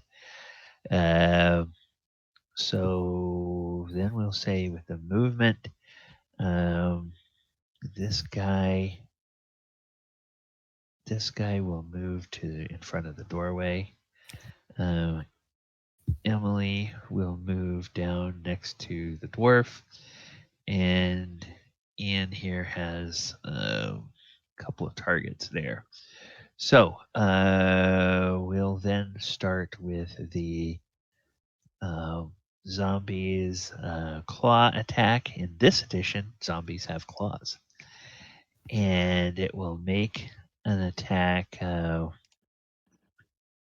What's your name over here? Michael. Michael will make an attack against Mason. Ah! And hits Ouch. armor class 13, which is not going to be good. That's not going to be good enough to hit. Okay. Because remember, lower the armor class, the better. Gotcha. Okay. Then Emily will make an attack against the dwarf. Will hit armor class 0. So I think that does hit our dwarf. And deals 3 damage. Damage. This big undead thing rips a claw, and dwarven blood starts to well up out of the wound. And then Anne turns against Conrad because you tried to do something to her that she didn't like. And will... My armor is 4. Armor class is 4, so just scrapes along your shield and actually leaves a score down your shield because that was such a vicious attack. But otherwise deals no damage. And that is the end of that round. So now in this edition, we re-roll for initiative at the end of every round. So Sermos rolled last time. Who's going to roll initiative for this round for the party? Definitely not whoever disconnected. Oh, fine. I'll do it. I'll do it because I don't think I can do anything this round. Oh, okay. You do it. Okay. All right.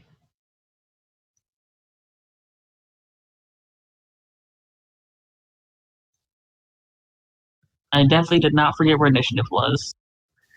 Okay. So Amy gets a 7 for the party's initiative. And once again, that means that the party goes first. So as PCs, there's no morale check for you all. Oops, okay. Okay. I think somebody must have disconnected and then reconnected.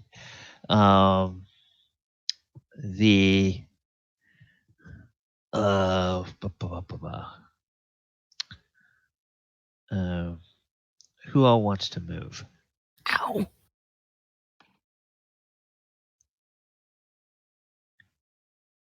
Can Albon or Barker shove that zombie out of that doorway? Well, if let's see what Mason is going to do. Mason, are you going to move or stand your ground? So again, there's I'm no. gonna stand my ground. Okay, so then the answer to that would be no, because if Albon or Barker tried to shove that person, they would have to shove Mason out of the way. Right. Sorry. I'm gonna Okay. I'm gonna move Hey, no over problem. here in Well, case anybody wants to come in. Okay, yeah. I'm gonna say you'd have to go through Sermos' space and around, but you can Okay. do that.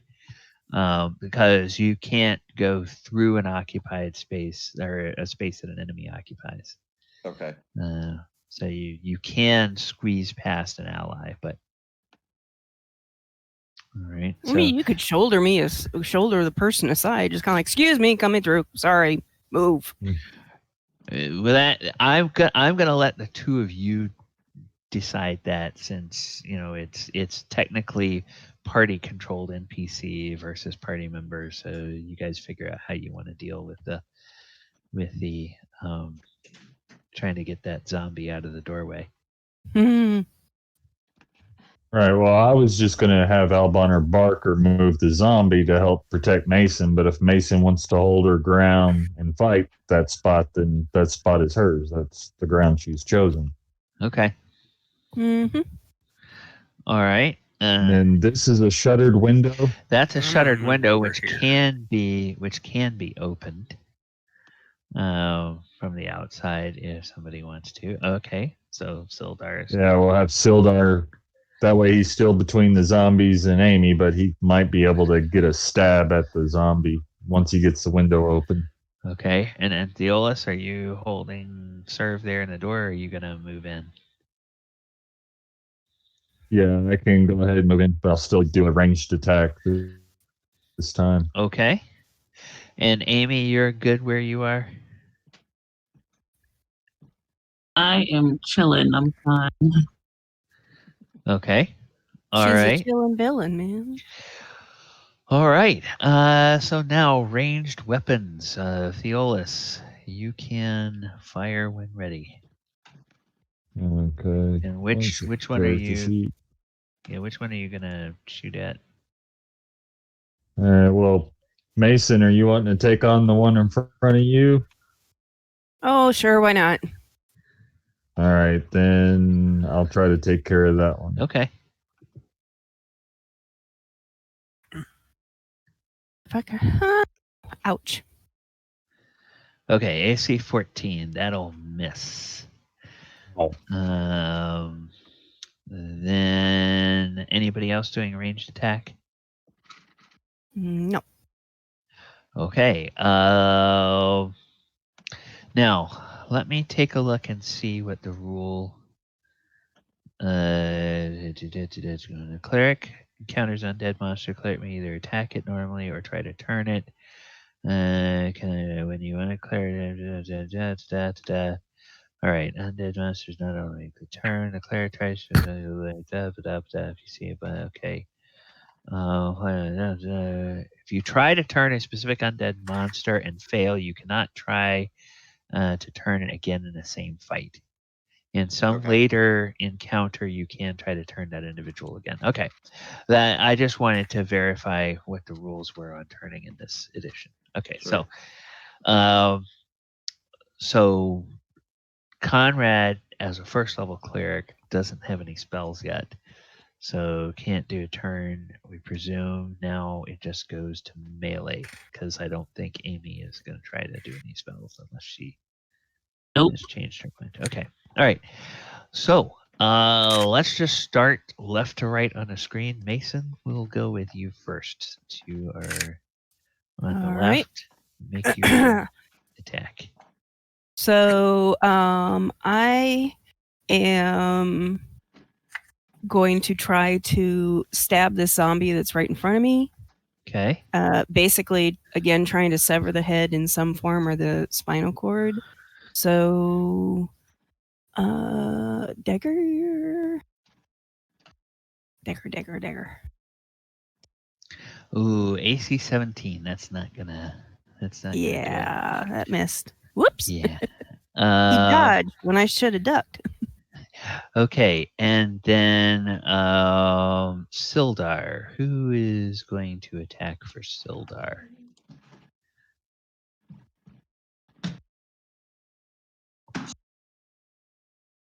Would you like to attack for Sildar? Who? Amira. Hello. Yeah. Do you want to attack for Sildar? Yep, I'll do it. Okay.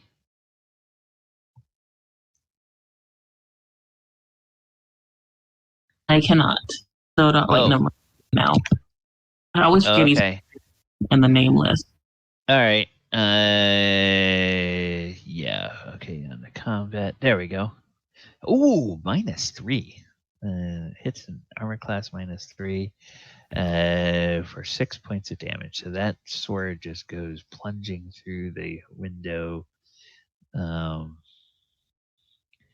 right, and it's not quite bloodied yet, but it has done a good bit of damage. Sermos, go ahead and make your attack. All right. Yeah, I'm just gonna go after the same one. This one. Okay. Mm.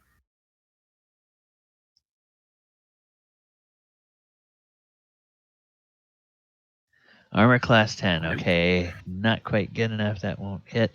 And last but not Sure, it was least, worse than last time. Conrad, go ahead and Yep, make an I'll just hit the one attack. right in front of me. Oh Okay. man, armor class 13. Okay. Well, no hits there. So now Michael will attempt to attack Mason with a claw. You have a name for this zombie? Yeah. All right. That's disturbing. Okay. Well, it's Michael, like Thriller. Dude. It could be zombie number 1. Yeah. That hits an armor class 3, which will hit Mason for 5 points of damage. Oh. Mason then is bloodied. Ow. Then Emily will attack Sermos. And Emily? I'm getting attacked by Emily. Yeah, and hits only an armor class 12, so misses. And then Anne will try to attack Conrad. And hits an armor class 10, which will also miss. Okay, so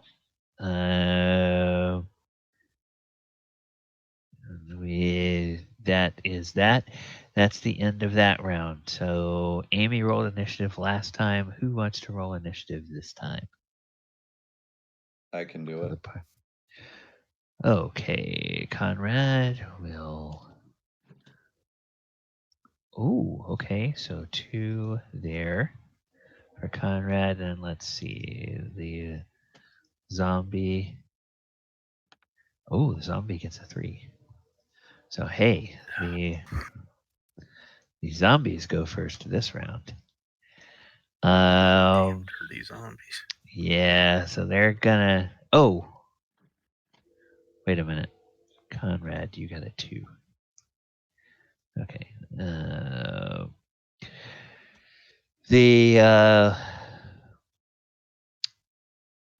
Michael will again attempt to attack Mason. Armor class 11 is going to miss. Thank God. Then Emily will attack Sermos again. Armor class 14 will miss, and Anne will attack Conrad. Oh, armor class -2. Deals 6 points of damage. Okay. And hey, the cleric is bloodied. No. All right. But that's all they can do. So, Party, you guys are up. Now, there's no mandatory morale check, but 2 of you are bloodied. So that may decide something of what you guys want to do. Movement. Who would like to move? And where would you like to move? That way I can help.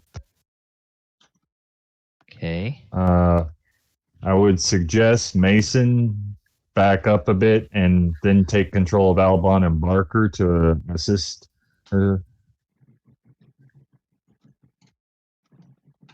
And then, Do you say that in character or?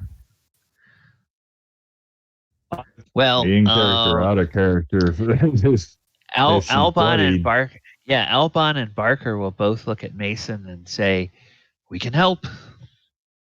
They kind of like do that sort of head jerk, like you should back away from the door and let one of them Oh, interpose all right. themselves. Okay, I'm so- gonna kind of let Conrad have an easier route out if he wants to get out. Okay, all right. Guess he could so- climb through the window. Maybe. Yeah. If Conrad wants to get out, Sildar could sort of help pull him out the window. Well, actually, he couldn't because that would mean going through the space where the zombie is. So, Yeah, the but zombie is Conrad there. has the movement to be able to go around and go out the door if he wants to. I could get to the door. Yeah. So, I don't have Well, enough to still get get out. you out of harm's way. yeah. Yeah, I'm not feeling too good right now. Okay. So, where are Albon and Barker going to go? I think they had indicated I they're was okay. suggesting that. That way both of them have Michael in melee range. Yep. Okay. So, all right. And Mason, from where you are, you now are in range to do a ranged weapon attack if you so choose. So, with movement, is I guess Sildar is staying where Sildar's. Ow. Okay. Sildar's not going to move. Amy, what about you? You're staying put as well. I'd rather not go into the scary zombie house. Okay. Your cleric just showed up in the doorway and is bloodied. So there's an action you heal can from a take.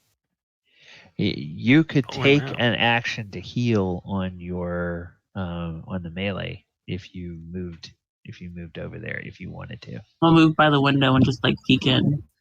Hello, everyone. Okay. All right. So now ranged weapons. Mason, are you going to make a ranged weapon attack? Yeah. Okay.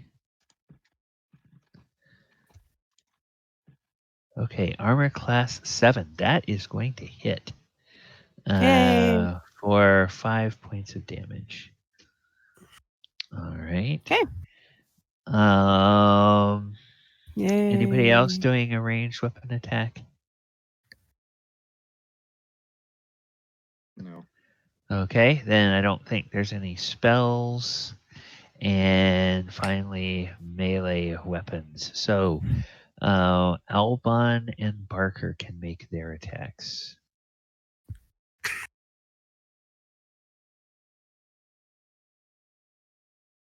Mason, if you want to do those. What? To do what? If you, the attacks for Albon and Barker, the melee Oh. attacks. Okay, well, I'll get Barker. I'll get it. Oh, I got it here. Sorry, I just had to open okay. them up. Okay. Combat. And okay, so this one is Albon. Okay, they both miss.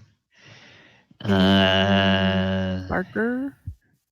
Oh, or did you do Barker already? Yeah, I did Barker. Okay. Just to speed things up on that round, but I'll let you do it next round. Okay. Then Theolis. Okay, I'll use the silvered axe. Armor class 3 for 5 points of damage. Okay. That will bloody it. Let me just double check something really quickly here.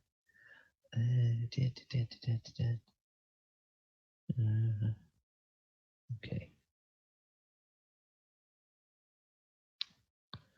All right. Ah.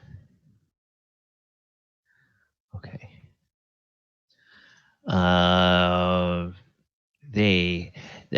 Because zombies are such low-level undead, they don't require silvered weapons, so silver weapons don't do any additional damage to them.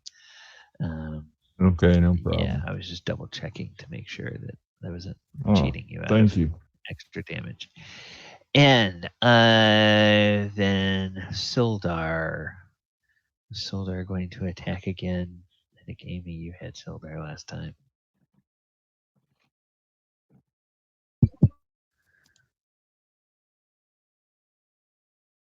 We're doing melee right now. Yep, doing melee. I zoned out. Stab through the window. Oh, okay. So you're healing Conrad? Yep. Okay, and so roll 1d3. And okay, 3 points of damage. So hey, Conrad, yeah, somebody puts bandages on you, you feel better, and you're no longer bloodied. And then Sildar will jam his sword through the window. Oh, we'll hit armor class 0. Nice. And we'll slay this zombie. And so, Theolis, your target crumbles at your feet. Nice. And then Sermos. Well, Sermos going to hit this bitch Emily. And he's failed miserably again. Oh, man. The electronic dice are against me. Yeah, okay. All right. Now, something that when I was looking up the information about the silvered weapons, something I failed to see initially is that zombies actually don't ever need to roll initiative because they always lose. So the party will always go first in a round. So you guys don't even need to roll initiative anyway. After the zombies go, it is your turn. Oh, well, you guys just went. So it's a new round, though. So it's a new round. So you go first this time in this round. So who wants to start with a movement? All right. To help Sermos. There. Okay.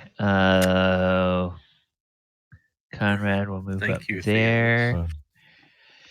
Amy Mason. Silver. Either okay. Sildar is gonna move up there. I'm pretty good where I'm at. I will be the healer. Okay. Amy will stand by the window and offer healing services. 2 copper each. Just come to the window. It's not the kit. It's not the kissing window. It's the healing window. You come over to the window and she'll just put a bandage on you and send you back into battle. Silver each. Walk it off. Burn on it.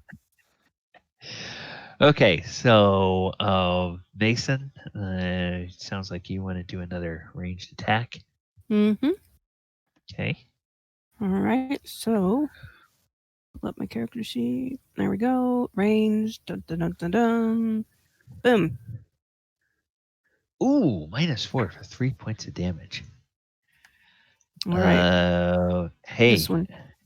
Yep. After that, it is bloodied. Woo-woo. So then Albon and Barker, they have, or no, no, wait, anybody else going to do a ranged attack? Okay, then we'll go on to Amy. You're not going to do a spell this turn, are you? I don't think I could reach anything. There's going to be a healing window. Okay. All right. Then melee attacks. Albon and Barker can start with those. Is Mason bloodied? Mm-hmm. Mason is bloodied, yeah, but she hasn't walked over to the window yet. I think she's in range, isn't she? Or no? No, you have to be next to her. You have to. Oh. You have to actually. You got to go over the window. Yeah. I'm busy flinging arrows at the moment. Okay, so we want to make attacks for Albon and Barker. I think Mason, you had them up. Yep. So Albon will take a swing, and let's see if he misses. Yeah. Yes. And then what Wow. about Barker? Barker, let's better swing. Oh, Maybe. hey, he hits. He hits for 5 right. points For of 5. damage. How does he kill this zombie? Basically he comes around the door, steps in the door, takes a big swing, and the head just disintegrates into powdered flesh and skull bits. So then the Ugh. body stands there for a moment and then falls over. Falls over. Okay. All right. So Sildar doesn't have a target now. Conrad, Sure. can make an attack. Hey, that's a hit for 1 point of damage. Okay. Then Theolis. Oh, AC 10, that'll miss. And Sermos. Could have hit it, smashed. Yeah. So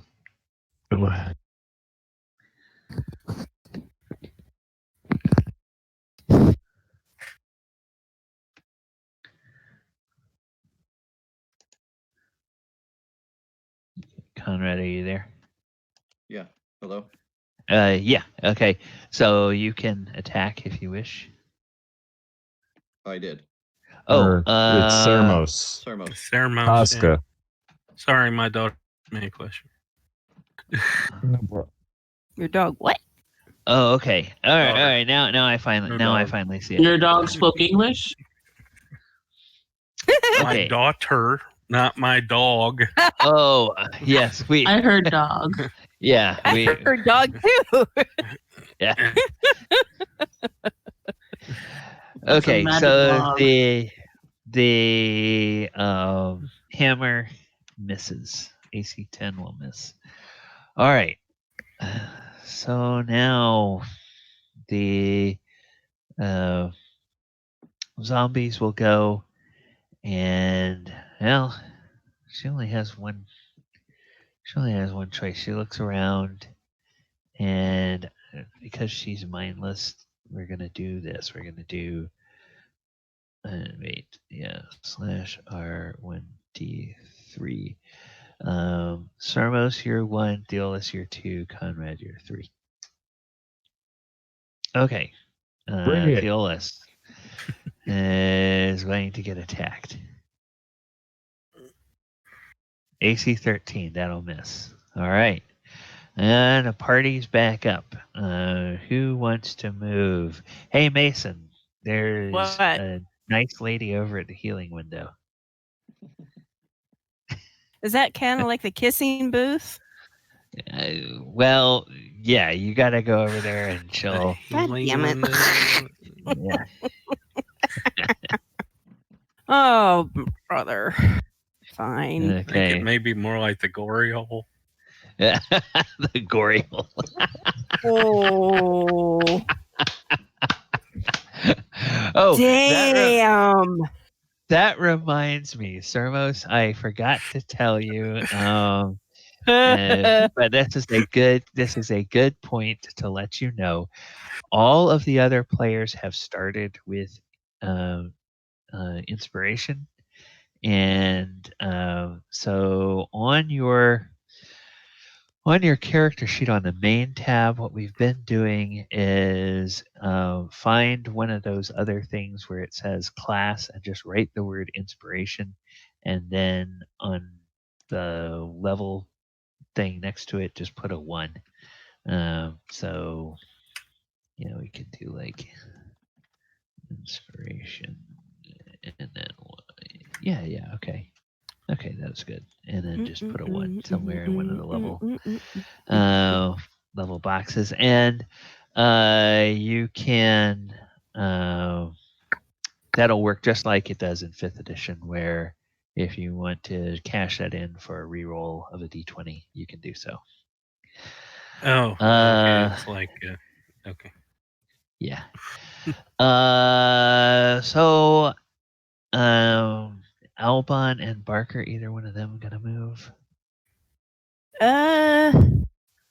Sildar has moved. Yeah, they're probably gonna. Oops, sorry. Come through the door. We've killed them all, haven't we?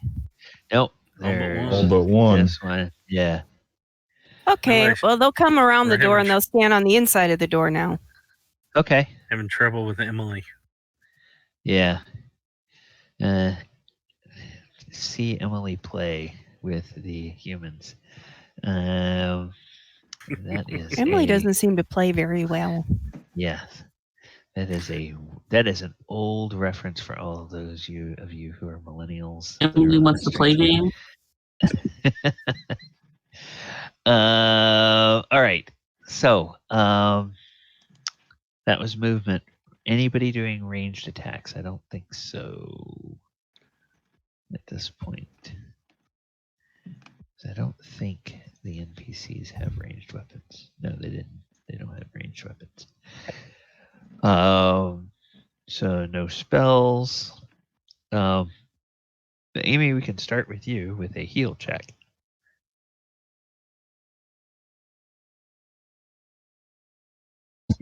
Okay, and then a 1d3. And 2. Hey, Mason, you get 2 points back. Yay. And you're no longer bloodied. And there was much rejoicing. And there Lollipops are on the right. Have a nice day. Yeah. Say what is on the right? Sorry. Lollipops. Lollipops on the right. Gotcha. Okay. Ugh. Okay. Then let's see. Conrad, you can go ahead and make your melee attack if you wish. -1 for 5 points of damage. Conrad. Okay. Nice. There we go. Somebody ate their Wheaties today. Helm was finally with me. Yeah. Then Sildar. Who's attacking for Sildar?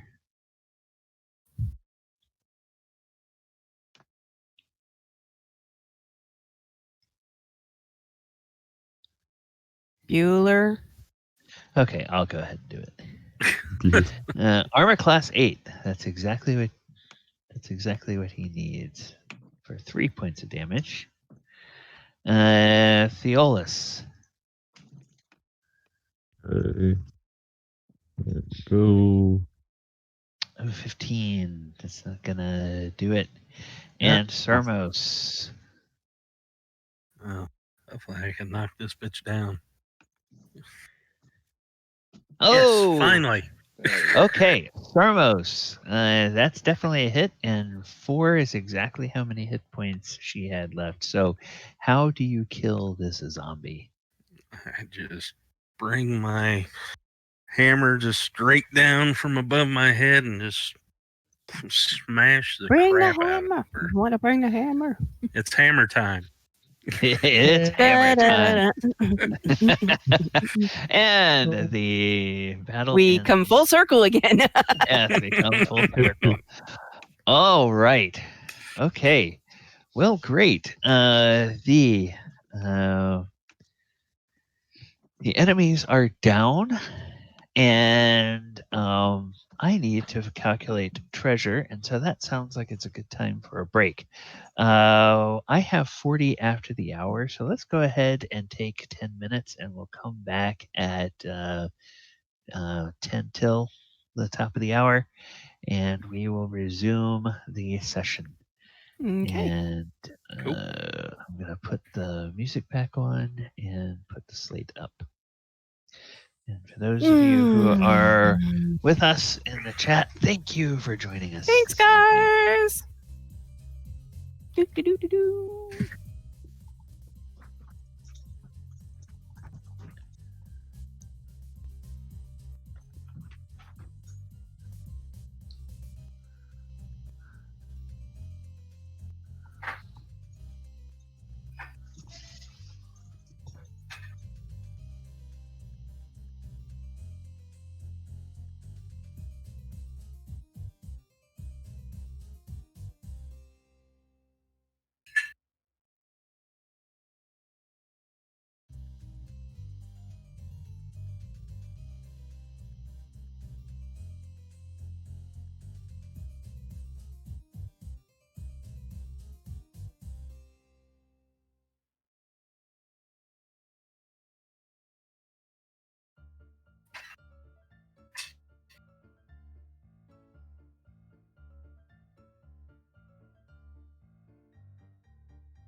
Oh God, that is so old.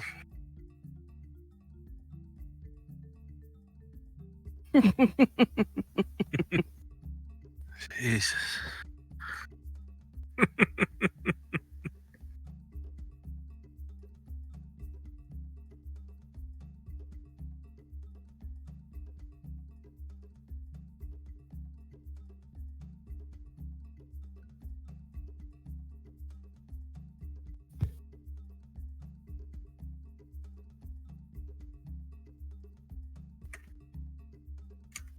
You know he's a minister now.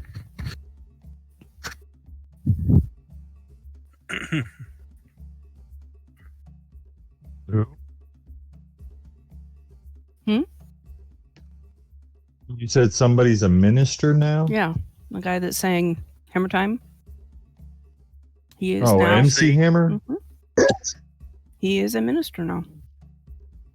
Pretty cool. Oh, Since Isn't when? part- Isn't part of Run DMC a minister too?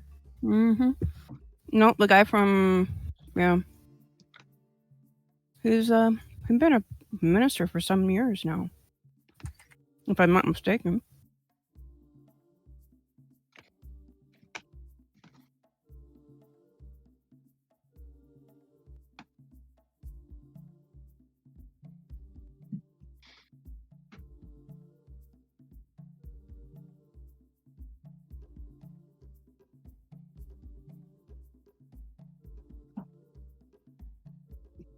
cool. Mason's got her token updated. Yay! I don't look like a guy spooky. anymore. Yes. Okay. I just noticed that just before we started, and I didn't have a chance to update it until the break. All right. That's So let me okay. go ahead and go back here. I'm gonna kill the music, and then I'm going to look at the very important part of the game, which is looking at treasure. Okay, so I will tell you that it is Amy's fault that I now have tea sitting in front of me. What kind? okay. Earl Grey. Favorites mint. Say what? Like mint bag. I'm a bit more of a bergamot girl, thanks. Yeah, I have actually Earl Greyer. What is The it? competition now. No, there was one that I Listen, actually had. It was like Steve's go to 11. it's like young it's about Earl what it Grey is. or something like that. Yeah, Earl Greyer is like a little bit darker, a little bit more intense version of Earl Mhm. Grey. Oh, I gotta find it then because I absolutely love bergamot tea. Republic of Teas is where you Okay. can get it. Before everything in the world stopped being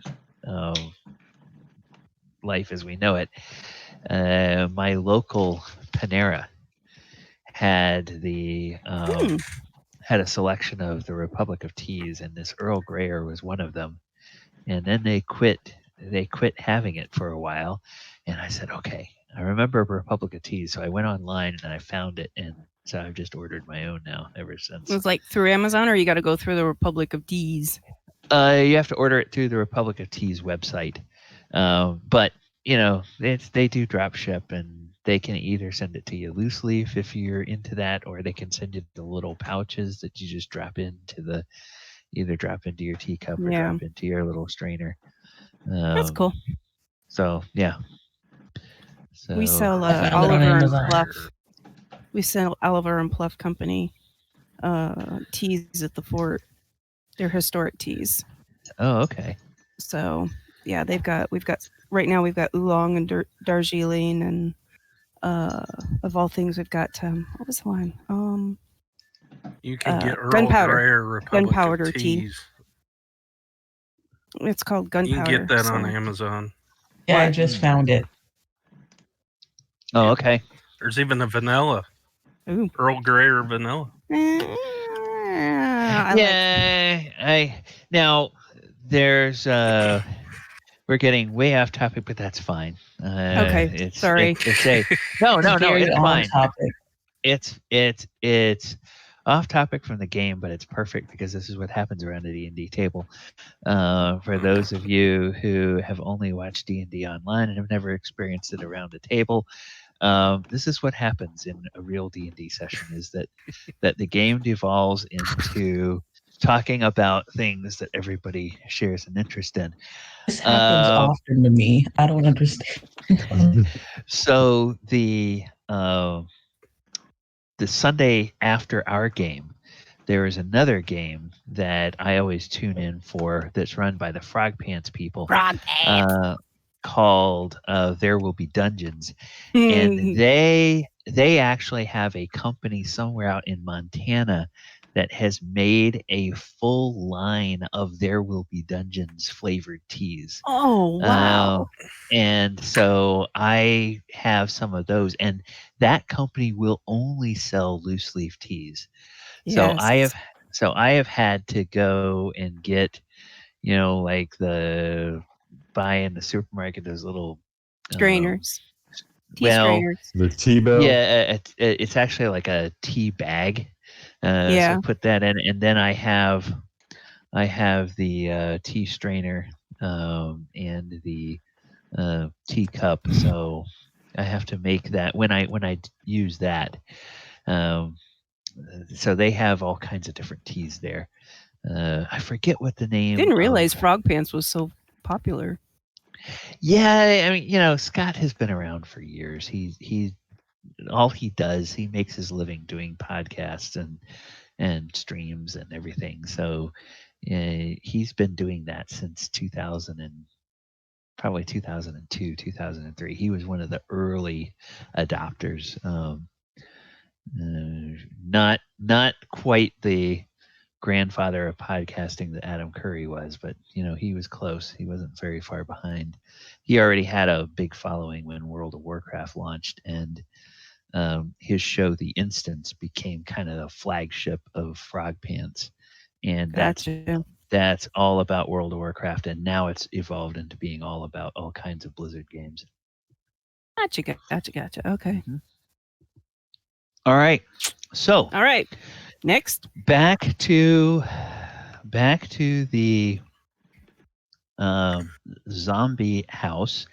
Hidden around in corners here, you guys will find a little bit of loot, and you will find 36 silver pieces. So let's see, zombie treasure, 36 silver pieces. Right. So you guys can figure out how you want to divide that up. But that is what these zombies had on them. And there doesn't appear to be anything else of value in here. Well, Sermos needs to go over and visit Amy at the Gory Hole. 36 Okay. divided by 8 is like 4.5. If we give Sildar, Albon, and Barker some. If we just divide it by 5, it's 7.2. Okay. So are we sharing or are we hiding it from Sildar and Barker? Well, the deal that was made is Sildar is with you to try to find Gundren, and Sildar is paying the daily wages for Albon and Barker now. So I presume that if there's any cut that they're going to get, that would sort of be at the end of the adventure. You might decide, okay, we're going to pay these guys a lump sum of something, but that will be for the party to decide later on in the future. For right Wait a minute. now, Sildar's paying the other two. So if we just pay Yeah. Sildar, then it's everyone gets 6 gold even, okay. 6 so silver. 6 Yeah, that's silver, including fine. even, Sildar. Okay. I think I counted so- everyone. Yep, because there's 5 PCs, and then Sildar. there would be Sildar.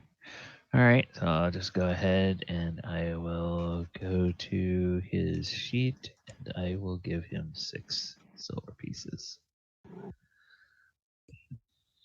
Okay.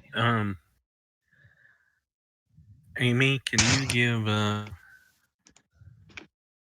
or try to heal me or something? I just did this Took a little healing bit of check. damage. Oh, okay. Got a Yeah, 13. then it worked. So you can roll a 1d3, Amy. Or Amira. 3. All right. So hey, Awesome. Sermos, you're back to you're back Full to health. full health. Can I try and heal myself? You sure can. Oh, and that's another thing that we should do, Sermos, since we're talking about it. On your character sheet, you will notice that there is a tab called Skills. You have Yep. 3 skill slots. 3 skill slots, and you can give yourself up to 3 skills. In the journal, there should be 2 handouts. A skill list part 1 and a skill list part 2. Those are all the skills available in this edition of the game, and they are organized by the ability score that they are tied to. I think all of the other PCs have healing, and one reason they took it is that this is the edition, you probably remember, where a night's rest restores 1 hit point instead of restoring all your hit points like later editions started to do. So Which healing is edition a good. restores all? It's Because 3.5 doesn't. okay. Then that started in 4th edition, and it has continued in 5th edition. Okay. A night's rest restores all your hit points. And then they have a different mechanic called hit dice that they use to heal up on a short rest. So the healing will restore 1d3 points when you use it. The caveat is a natural 20 is always a failure on a skill check, and on a healing skill check, a critical failure like a 20 will actually deal damage to you instead of healing damage. Whereas a natural 1 being a critical success, instead of healing 1d3 damage, it will actually heal 2d3 damage. So that's a homebrew rule. I decided, okay, if they wrote in the rule that a natural 20 is going to deal damage, I'm gonna add a homebrew rule that a critical success will double your healing. Only person this rule is affected is me because I've been hurt with a healing check. Yes. Yeah. It's only happened to me. I'm still salty about it. Wow. Oh. Yes, this party Since does not then- hold grudges at all. No, not at all. And they don't. We not- don't not hold against- grudges about anything. Yeah. Not against We don't people hold that grudges, did we get overtime. even. Huh? Oh, crap. All right. So this den of zombies is cleared out. Oh, can I take my healing roll? Oh, sure. Yeah, I gotta take one too. Okay, so then it's a /R1d3. Yep, there you go. So 2 points of Thank you. damage for Conrad, or 2 points of healing, I should say. So, whoops. He's back to just down 1, and then Mason. Yes, that's a success. And then there, 1d3 or- yeah, /R1d3. 3. Okay, hey, she's back to full. All right. So,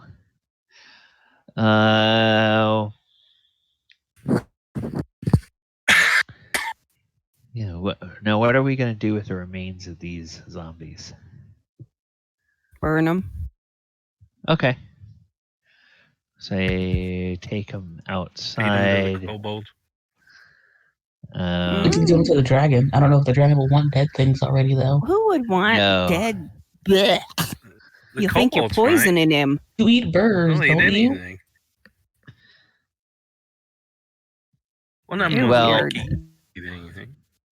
Yeah, they're actually all desiccated and dried. So it'd be like eating stale jerky. dried beef jerky, or Beef jerky time. beef jerky that is so old it's actually gone bad. Ugh. So, Okay, to the kobolds it goes. Only give the dragon good food. yeah, well, not even the kobolds would be interested in it. So, It just needs to go away. yeah.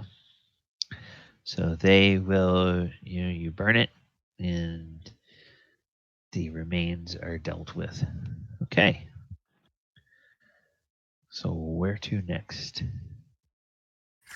Do we want to go to the other building with the zombies then? Oh, yeah. Okay.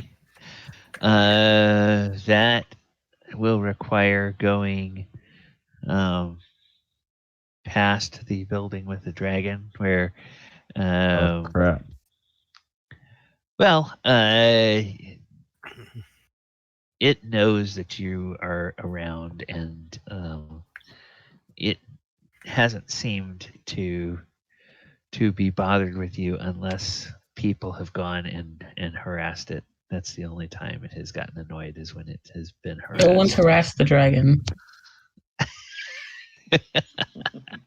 Yeah, that's a big old fat no from me. Thanks.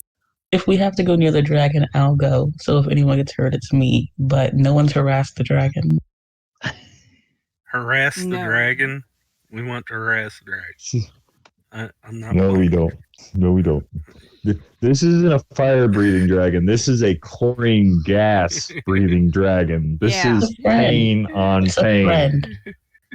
See? And then she's like, okay, it's a cuddly. It's a cuddly Okay, bye-bye. thing. She thinks everything's cuddly. It's a living pillow. That's it. Not everything. yeah. No. Yeah, You she see didn't why like the those team spiders shield is very so much. embittered. Emily was cuddly.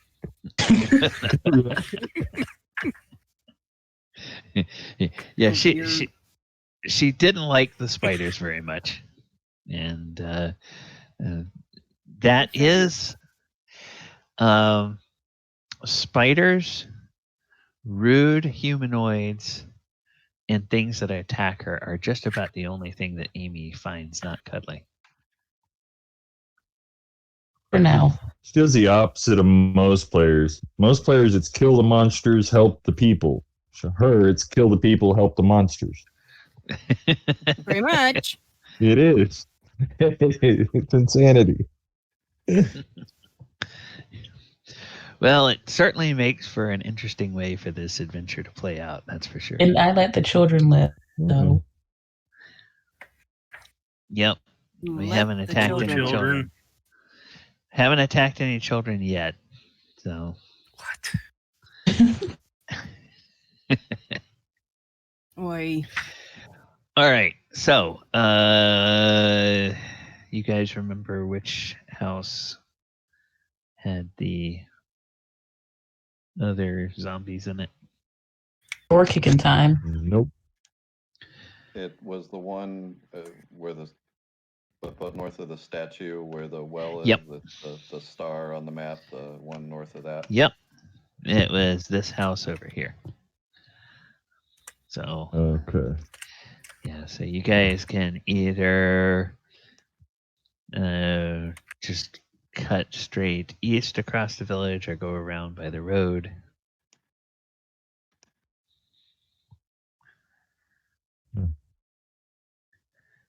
And I'll get the NPCs will come on and follow the direction the characters are going.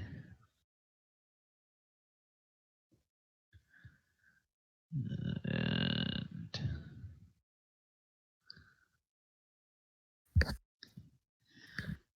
Mason. Yeah. Oh, sorry. Yeah. I was just reminiscing. Remembering the good old days. Okay, and you get over here to this this place, and Hold on, being rude. Would anyone like to kick in the door? Yeah, no. We're good. Should we look for a back door? There was a back door in the other one. There may be a back door here. Would be a smart approach, front and rear. Okay. No, All right, well, we need a signal. Way. Okay. Yeah, you don't see a door on that wall, but yes, Sermos, there's a door here. Do we want to send anybody else around? With Sermos? Last call for I kick in the door. Send Albon. Let's send Albon and Barker with Sermos. Okay. Sounds good. And then Sorry. Is the door locked? No door's locked. Yeah, doors don't appear to be locked. Doors can't be locked when you kick them out. Well, if it's not locked, I'm just gonna push it open. Okay. I need to Yeah. All right. You push it open, and Sermos, you see a corpse in here which begins to rise. You also see straight ahead of you, you see another interior door. Amy, are you, or is somebody? I kick the door in.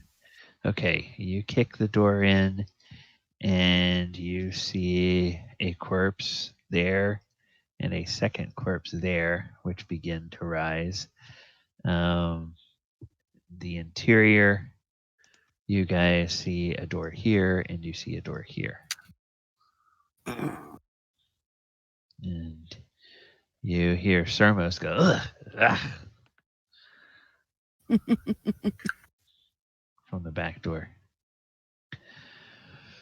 All right, so we can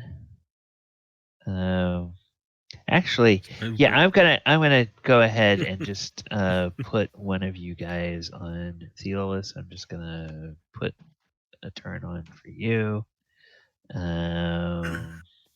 to represent the party, and I'm going to put a turn on for, we'll just put Andrew on. And I'm going to give Andrew a -1, and we'll give Theolis a 1. Okay, so the party will always go first in every round. Presuming this is where you guys are when the door is open, you all can move as you wish. Theolis looks like he's moved to that window, thrown open the shutter. Hey, there's a undead corpse in front of you. Okay, Sermos. Whee! I actually want to kick in the door. Actually, no. Yep. Okay. Yep. Sorry. I don't know Sorry. what I'm doing. Is that where you want Sorry. to Good go? influence. Yeah.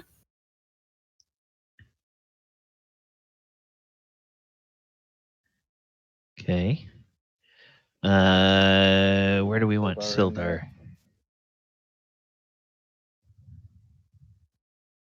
You want him here? Okay. And Amy, you're gonna hold serve right out there. Yep, I'm good here. Okay. All right. You could always take a look in the window. I could shoot magic missile through a window.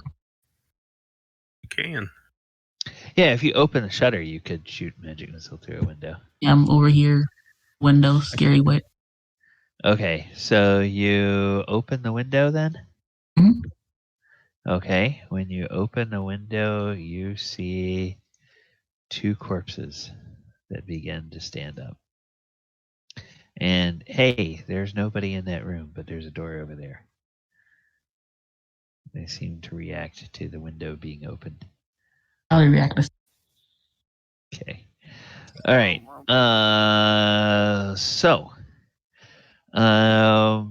That was move. Whoops. I'm sorry. I closed that other thing. I need it back again. All right. Let me move that on the thing so it's out of the way. And anybody making ranged attacks? Let me see here. Too many people. Not at the you moment. you are within. You have one within melee range and one within, ranged attack range. Yeah. So Yeah, I could shoot for this guy here. okay, all right. Character sheet here. Boop doo. Take a shot. Doop doo. Short bow. Wang. Oh, -3. That's good. That will hit for 2 points of damage. Boop boop boop. Chips of dried skin and bone fly. Poof. All right. Anybody casting a spell? Amy, are you going I to will do your... try and turn Oh, you this can to- try your turn. So go ahead and try your turn. 8. Oh, okay. So All close. right. so close yet so far. I want to try something Yeah. weird. Okay. So close, but no cigar. Okay. Phantasmal force. I want to create a slime. Okay, let's take a quick peek here at the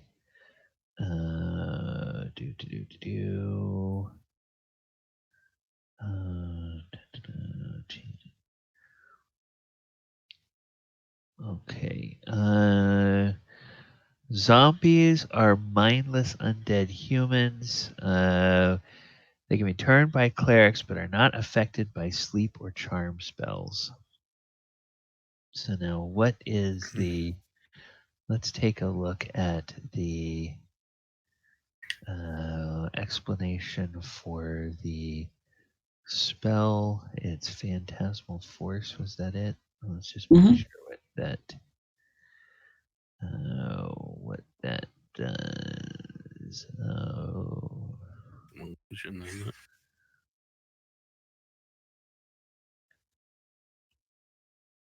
Okay.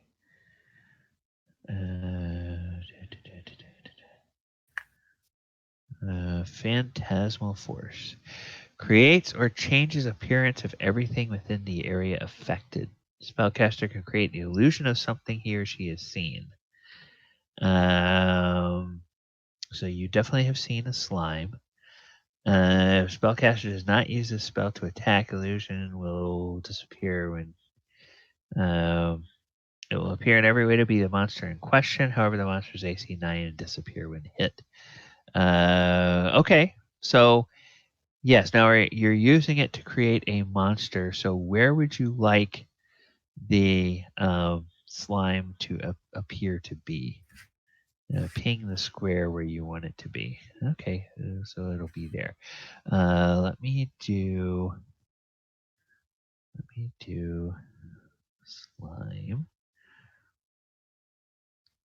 So now, instead of it being a normal sized green slime, it appears to be a small green slime. And it has 1 hit point and an armor class of 9. It's a baby. Love it. All right. Squishy, and Squishy will be your name.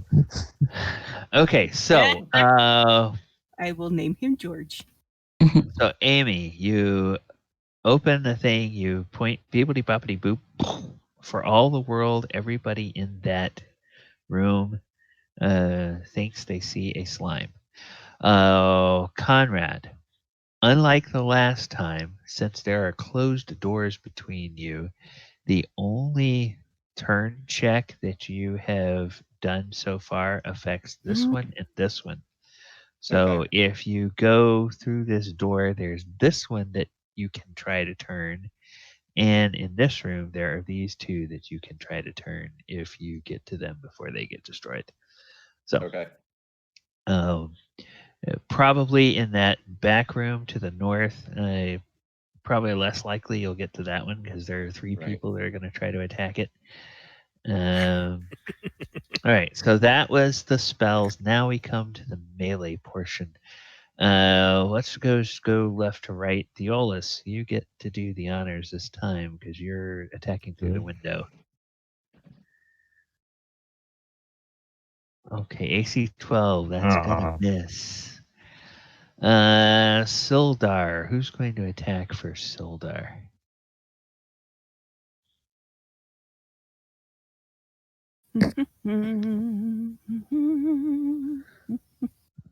I'm doing Albon and Baker. Okay, so I'll attack for, and Sildar misses. All right. Mason, you did a ranged attack. All right, so then let's go to Albon. Or no, let's go to Sermos. Sermos gets to attack first. Okay. Let's see if I can hit anything.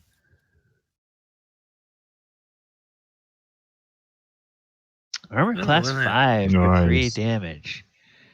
All right, that will crinkle him. And then Albon can attack. Okay. Whackity whackity. Ooh, for 7 points of damage. Wow. And Barker can attack. Well, that's Barker. Sorry. Oh, okay, that's fine. So same then thing. Albon. Albon. Will miss. Okay. Okay. All right. Then we have the zombies. Okay. All the zombies are in target-rich environments, so they all have to make rolls. Andrew has to make a D3 roll. Which one's Andrew? One in front of Theolis. Yeah. Okay. So Theolis, you're 1. Sildar's 2. Mason is 3. Okay, Mason, you're gonna get attacked by this zombie. Stop your laughing. You're next. Oh, No. hits armor class 4 for 9 points of damage. That's one strong zombie. That's some stuff. Oh, That crap. was all the hit points that I had. Oh, 0. Mason falls. Wait, doesn't And- Mason have initiative or inspiration? Nope. Wait. Nope, I Yeah, gave nope. it away last week. Mason is down. I still have inspiration. Well, okay. Inspiration is for an attack roll that you guys are doing. Unless, I guess, a Is this majority of the edition party. 0 dead? Yeah, this edition is 0 Yeah. dead. Yeah. 0 is squished. Yeah. Mm-hmm. Oh. Hi, guys. It was nice knowing you. So Mason falls, and Andrew is like, Oh, hell no. Brains. yeah, something like that. Then let's see.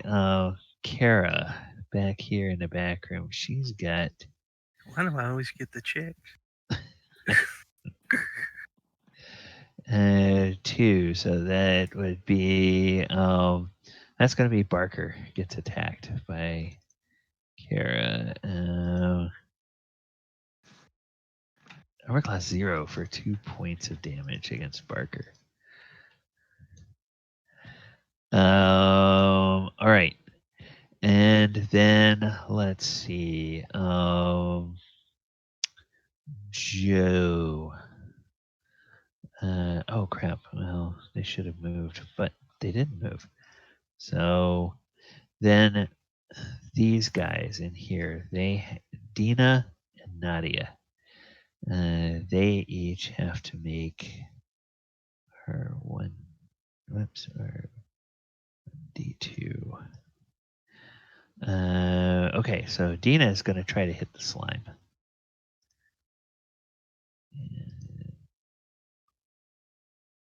Armor class -2 for 9. Swipes at the slime and boop, the slime disappears.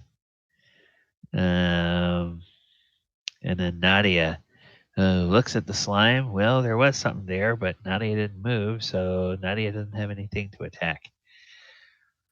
All right. Back to the next round. Party, you are up again. Does anybody wish to move? Conrad, you look down at Mason, and then you look up at Sildar with a straight face, and you say, "She's dead, Jim." There's nothing I can do for her. Yep. In this edition, at this level, there's nothing you can do for her. You could take her to a higher level cleric, and there's something they could do for her, but then it's a matter of whether the party has the funds to do that. Which I don't think they. Yeah. And Unless you like steal from the dragon. yeah, and so we'll talk to Gooney at the end of the session and see what is going to happen going forward. You will be All right. missed. Rest in peace. So Fresh meat for the dragon. Fuck you. Oh, excuse me. That was on the line. Crack And you. back in the dragon's good graces. well, I think when your character dies, you're allowed an F-bomb. So Right. yeah. So Sorry to all the small children with the ears. Right. So, Internet's already ruined them. all right. So Conrad has moved. Anybody else moving? No. Okay. No movement here. I was a window witch.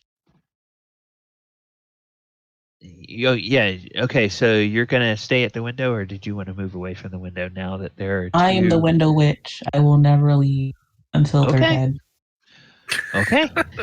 All right. Oh wait, should I actually save Mason, or can I not save Mason? No, you can't. You can't do anything to save Mason. Not at this level. It would take like a raise dead spell or a resurrection spell to save her at this point. A zombie friend. Sir at the old Owlwell couldn't do anything, but then she Oh, yeah, would be he a probably zombie could. and not a character.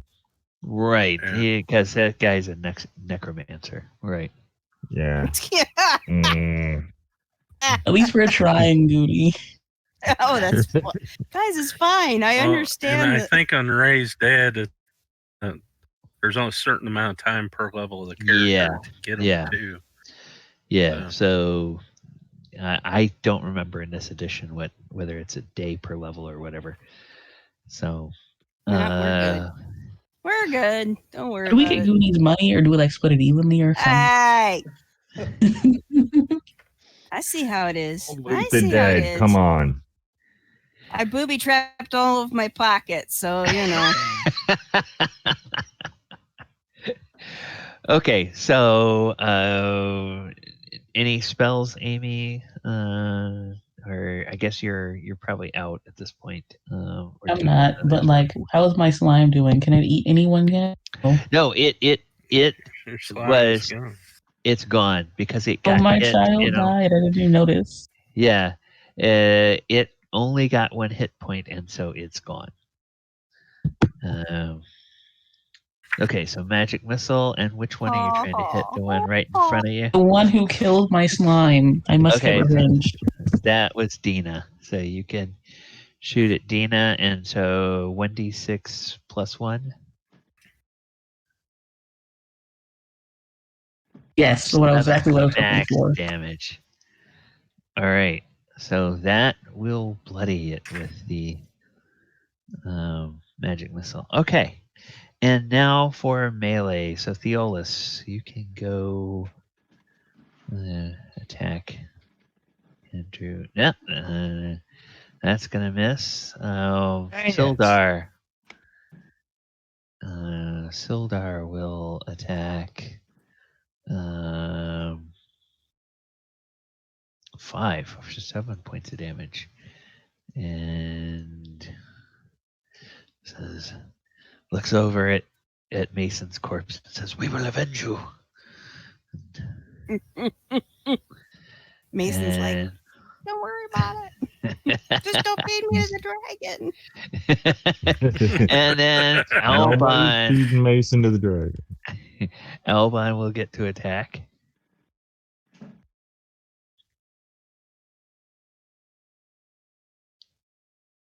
Oh, sorry. Yeah. I was so distracted.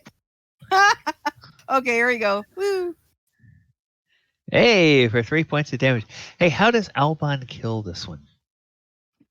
Splits it right down the middle. Okay, Top so to stern. Or whatever. all right, End so of turn. Barker and Sermos, your target dies in front of you. Conrad. Denied. Oh, okay. All right. Well, then it is the zombie's turn. And Dina is going to move down here, and Nadia is going to move over here. And then Andrew has 2 targets to choose from. So, or 1d2. 1. Okay, so Theolis, it's going to attack you. Armor class 16, that'll miss. Then we're back to still got 3 targets. Oh no, that guy doesn't have. So none of the others have choices. So Joe is going to attack Conrad.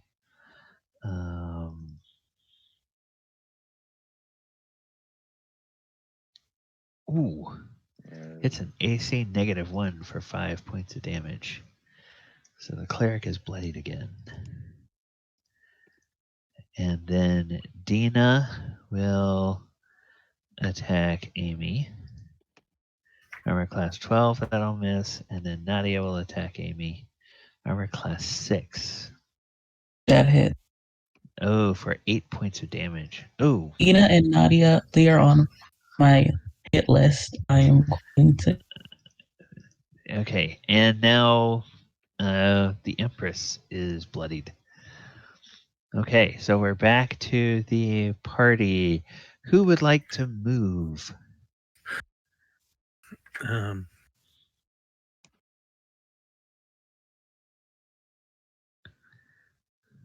All right, so is there a Conrad's zombie going. like on Yes, Basic. there's a corpse on the floor. You can go, or there?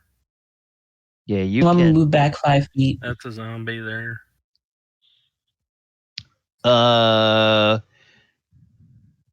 Okay, this is a zombie Yeah, that's here.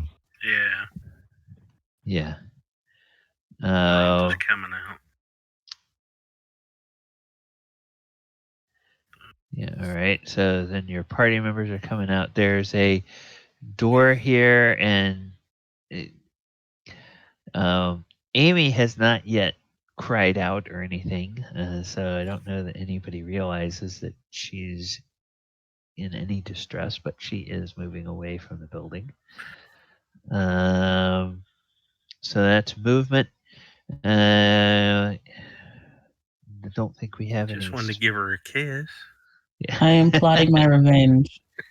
You are gonna be in the line of fire if you get in the way of my murder. So aggressive. Demon aggressive. Well, Okay.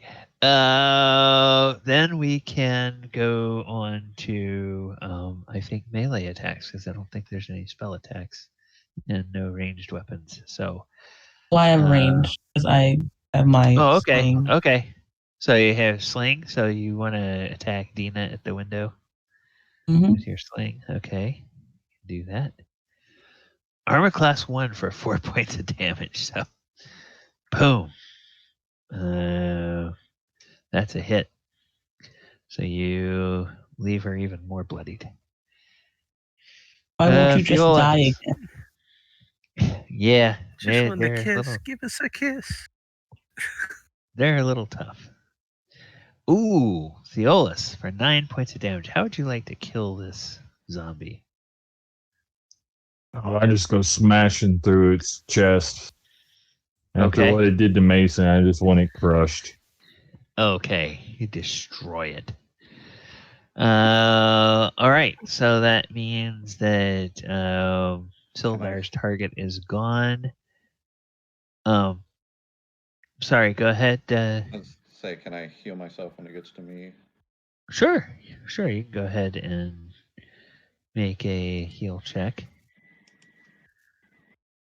And Definitely. okay, you don't heal anything, but you don't deal any damage. And the way healing works in this,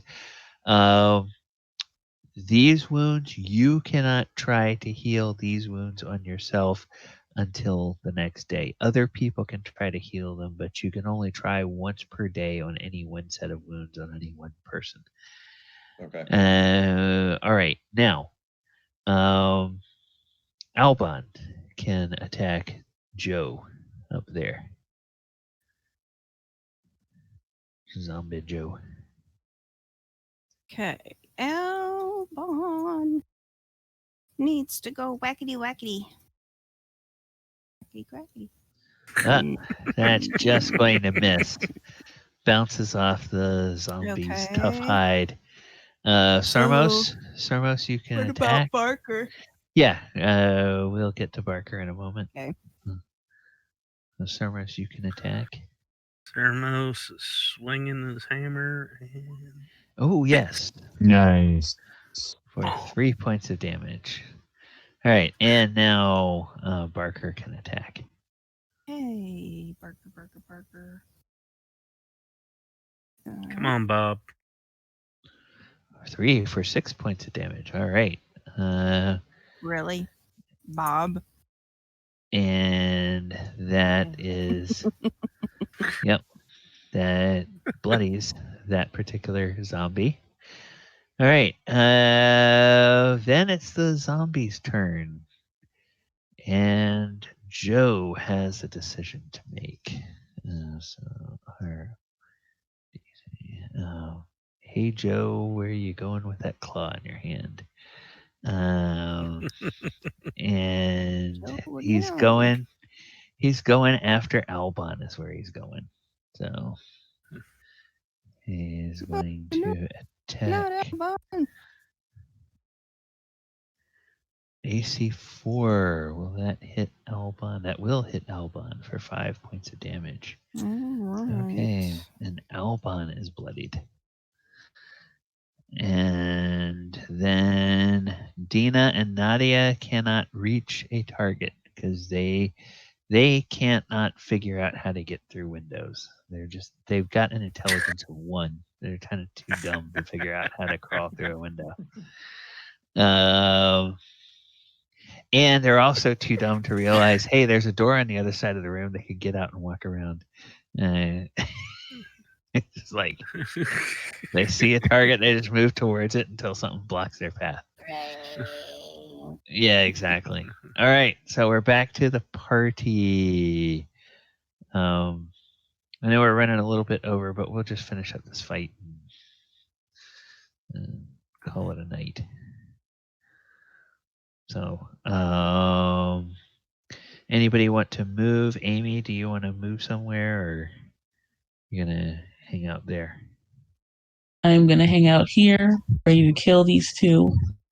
Revenge of my slime. Okay. And Sermos, I'm gonna say you can hear some clawing and banging around in the room or beyond the door right below you. I'm gonna go in the room. Okay. Oh, hey, you see a bloodied zombie and a non-bloodied And- zombie. And Big Bob. If you kill the bloodied one, I kill you next. Jesus, chill out. She's just so aggressively. You a little Black Lotus. I need to get my revenge. Okay. For your Theolis. Yes, Theolis Yeah, I'm and gonna Sildar are come to the window. okay. Come to my window.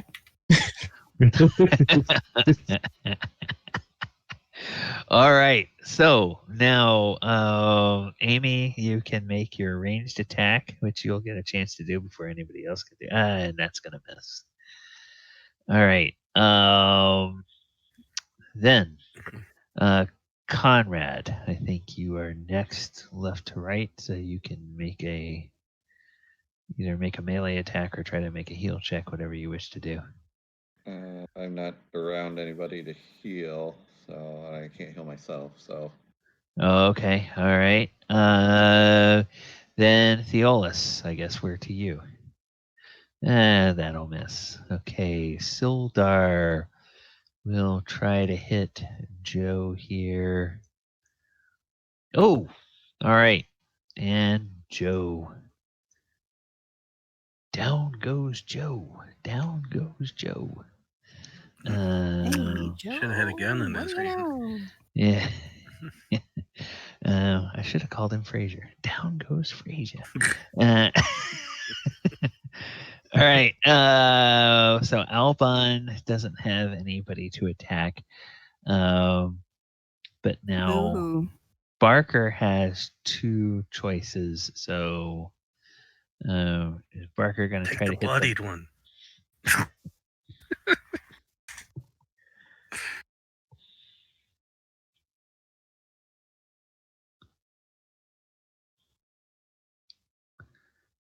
So Gooney, which one was Barker going to try to hit?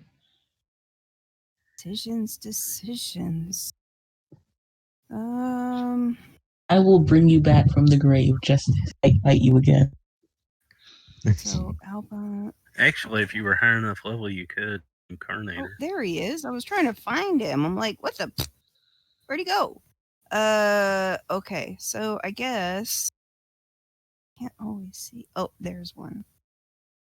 Name tags get in the way. Okay, he's just gonna go for Yeah, your choices are either that one this or that one. or that one, right?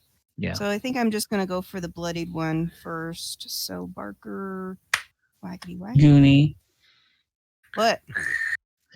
9 points of damage. How does Barker kill Dina? Barker's gonna die. You guys gonna come to next week. Barker's gonna be gone. Wow, that escalated fast. Let's see. Barker basically chops its head off, and is there a window there or a Yeah. door or Yeah, and something? flings it Yes, through the the window. window Toss at the head Amy. out the Well, window. basically, as he chops it off, it goes flying through the window. Okay, Amy, At the Amy. yeah, Now the you have a zombie's soccer head. ball. Yeah, the zombie's head comes out the window and rolls on the ground right to your feet. T-Rex, see? I did it for you. And yes, and Barker seems to sound like he's very pleased with himself. Sermos. I can't kill someone who sounds that happy about it. I can't. Oh, man. Sermos missed drastically. He's just flailing at the air. Okay. Ding, batter. Miss, All right. batter. So we just have one zombie left. Nadia has two choices. So Oh, my coworker's not going to be happy that we made her do a zombie. Ugh. slash R1D2. Jesus. Okay. We'll Nadia, attempt to attack Barker. So Barker is getting a claw attack. Armor class 0 for 8 points of damage. Ooh. Dang, he's dead. Oh, yes, he is. He's dead. Because he was down to 8. Jim, Yeah. dead. Jim. Yeah, Damn it, Barker So falls. many people are pool of dying blood. today. Well, at least So two your so far. revenge is had. I Amy. did Yeah. say I was going to kill Barker. I didn't say how. Yeah.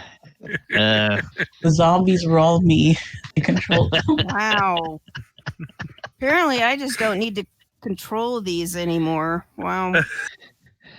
Okay. That's two of us. Jesus. And then let's see.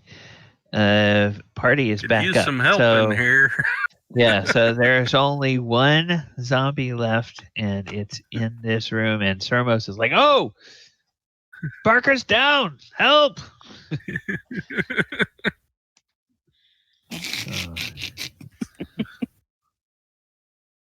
All right. Thud. Yeah, I'm just gonna. Stand on top of Barker. Yeah, I'm gonna On take. top was the corpse. I'm gonna take Barker and move Barker to the GM layer. So, all right. So I don't know that anybody else can actually get in there. So Theolis, go ahead and take a whack at this. Oh, I was going to try and turn it. Oh, okay. Yeah. Conrad, go ahead.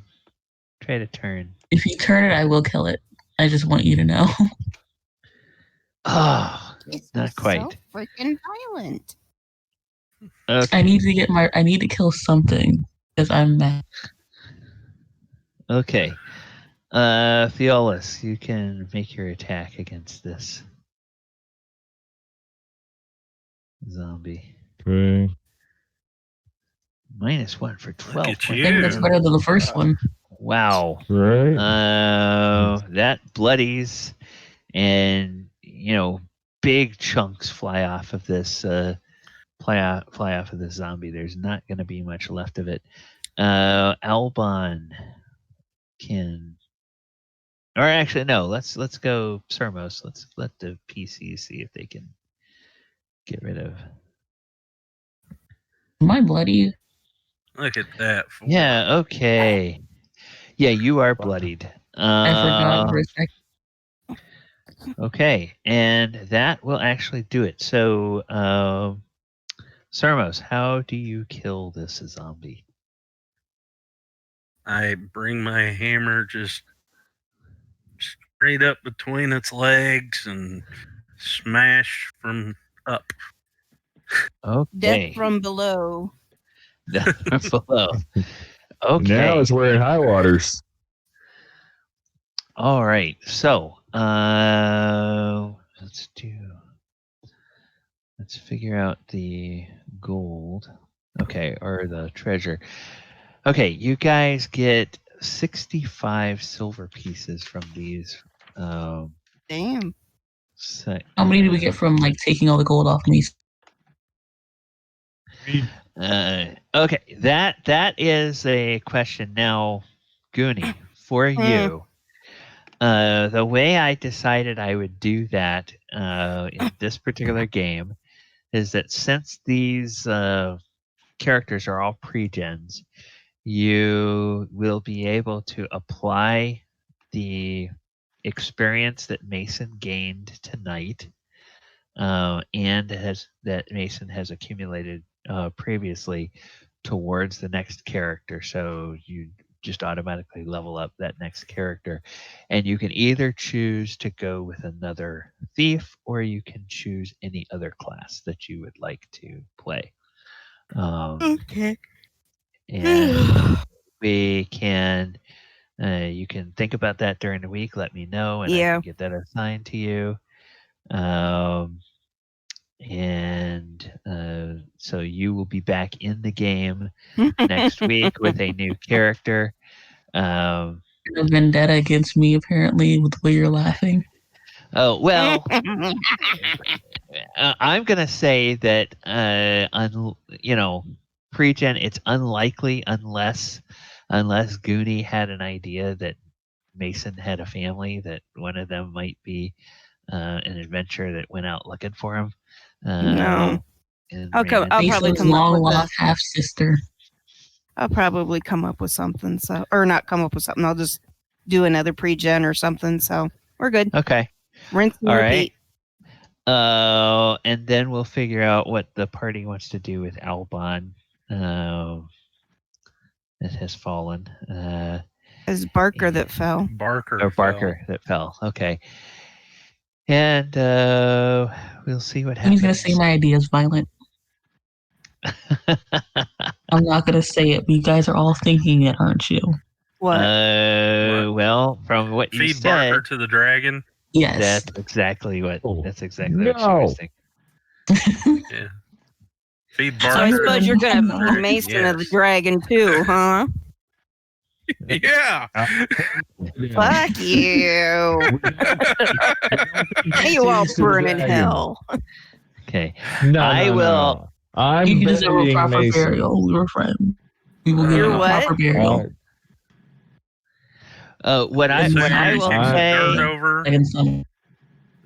What I will say, Gooney, during the week, you can put into the chat, or you can DM to me if there were any specific items that you would want basically transferred from Mason's inventory to your new character's inventory.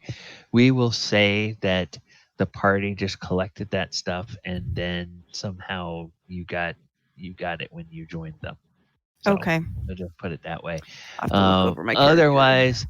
Otherwise, the rest of the stuff that was on Mason probably will wind up getting disposed of however the party wants to do, whether they bury Mason in her gear or whether they take the gear back and sell it, or And then feed her to the dragon. You know, that kind of thing. Won't do it till next week, we promise. Feed Mason Yeah, to the that's dragon. more of a fade to black issue. So Right. know. We took over the old Sleeping Giant Inn. It's our headquarters now. I say we bury Mason just outside of it in the backyard. yeah, we're on the doorstep. That way, everybody's got to step on her when they go by, Yeah. Oh, How about we and she can stuff her and curse sit her every in the single one corner? of them. like a Curse little you, curse you. Curse you too. We could just stuff her and sit her in the corner. That sounds way too morbid. I'll be like Yeah. the mascot of our Get new a little hotel. whiffy after a while. You got to take her out and air her out. It was some breeze. So Well, so now are we learning now that Sermos' last name is Bates? Sermos Bates. It makes sense. I'm not the one talking Mother! about murdering everybody. Mother! And I he have didn't no do idea a what very you're good talking job of about. stuffing her. Psycho. Psycho? Mayor. Excuse me. Bates Really? Motel, even? Yeah, Bates Motel, Psycho, Yeah. Norman Bates. All right. So thank you guys for coming out and playing and stream. This is one of the differences between the old versions of D&D and newer versions of D&D. Old versions were unforgiving. When you hit 0, you were dead. And there wasn't death saves. There wasn't, if you get to them in time, you can bandage them up. It was just you were gone. And the other players steal all your money. Yep. And your And- gear. That And your that cool can coat. yeah that That doesn't can have happen newer version? depending on no, the newer versions there's death saves. No, now, I mean, steal your gear if you die. And I mean, Oh, it's just well. the way of the game. It's not stealing. Gooney would have wanted me to have it.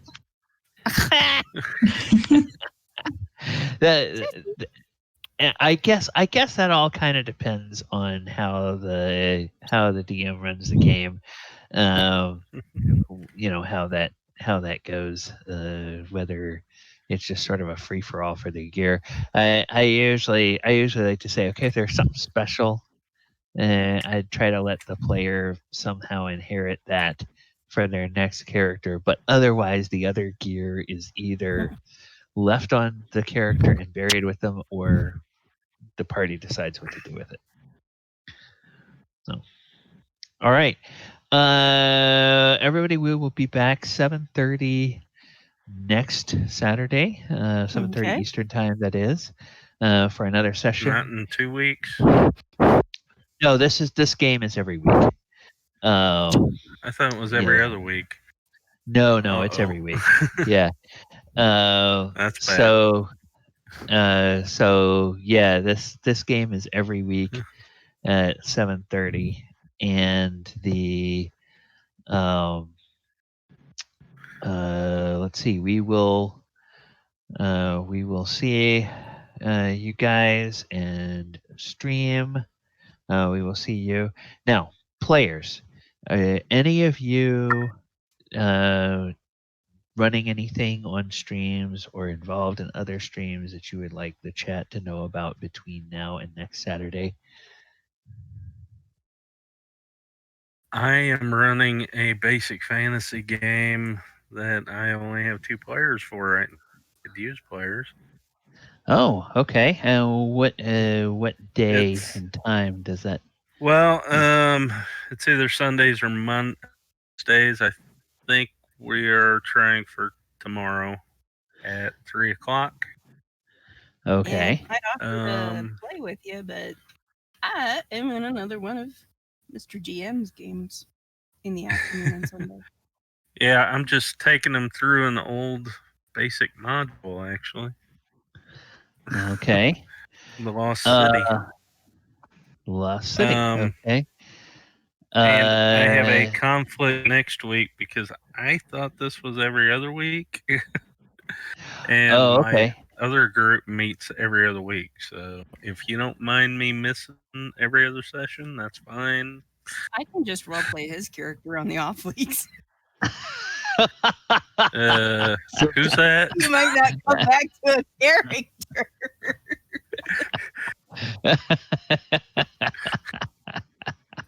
Frank. Guys, just share. Yeah. I think Well, Theolis would be the one I would trust. Yeah. Well. We'll figure that out, Casca. Okay, that's fine. We can talk offline during the week and figure out what's going on there. So then yeah, so we'll be back, and then on this Twitch channel, actually, Casca, if you can throw into the Discord, if you can toss in what the channel is, I can put it on this on the Twitch for everybody, for what you're running, and just have them follow your channel. Okay. Then on this channel tomorrow afternoon at 2 p.m. Eastern, we do our weekly Walker of Waterdeep game. It's a 5th edition Planeswalking game, where we are mixing the lore of Magic the Gathering and D&D. And then on Monday, I do Monster Monday. It's my one mic thing at 8 o'clock on Monday night. And then on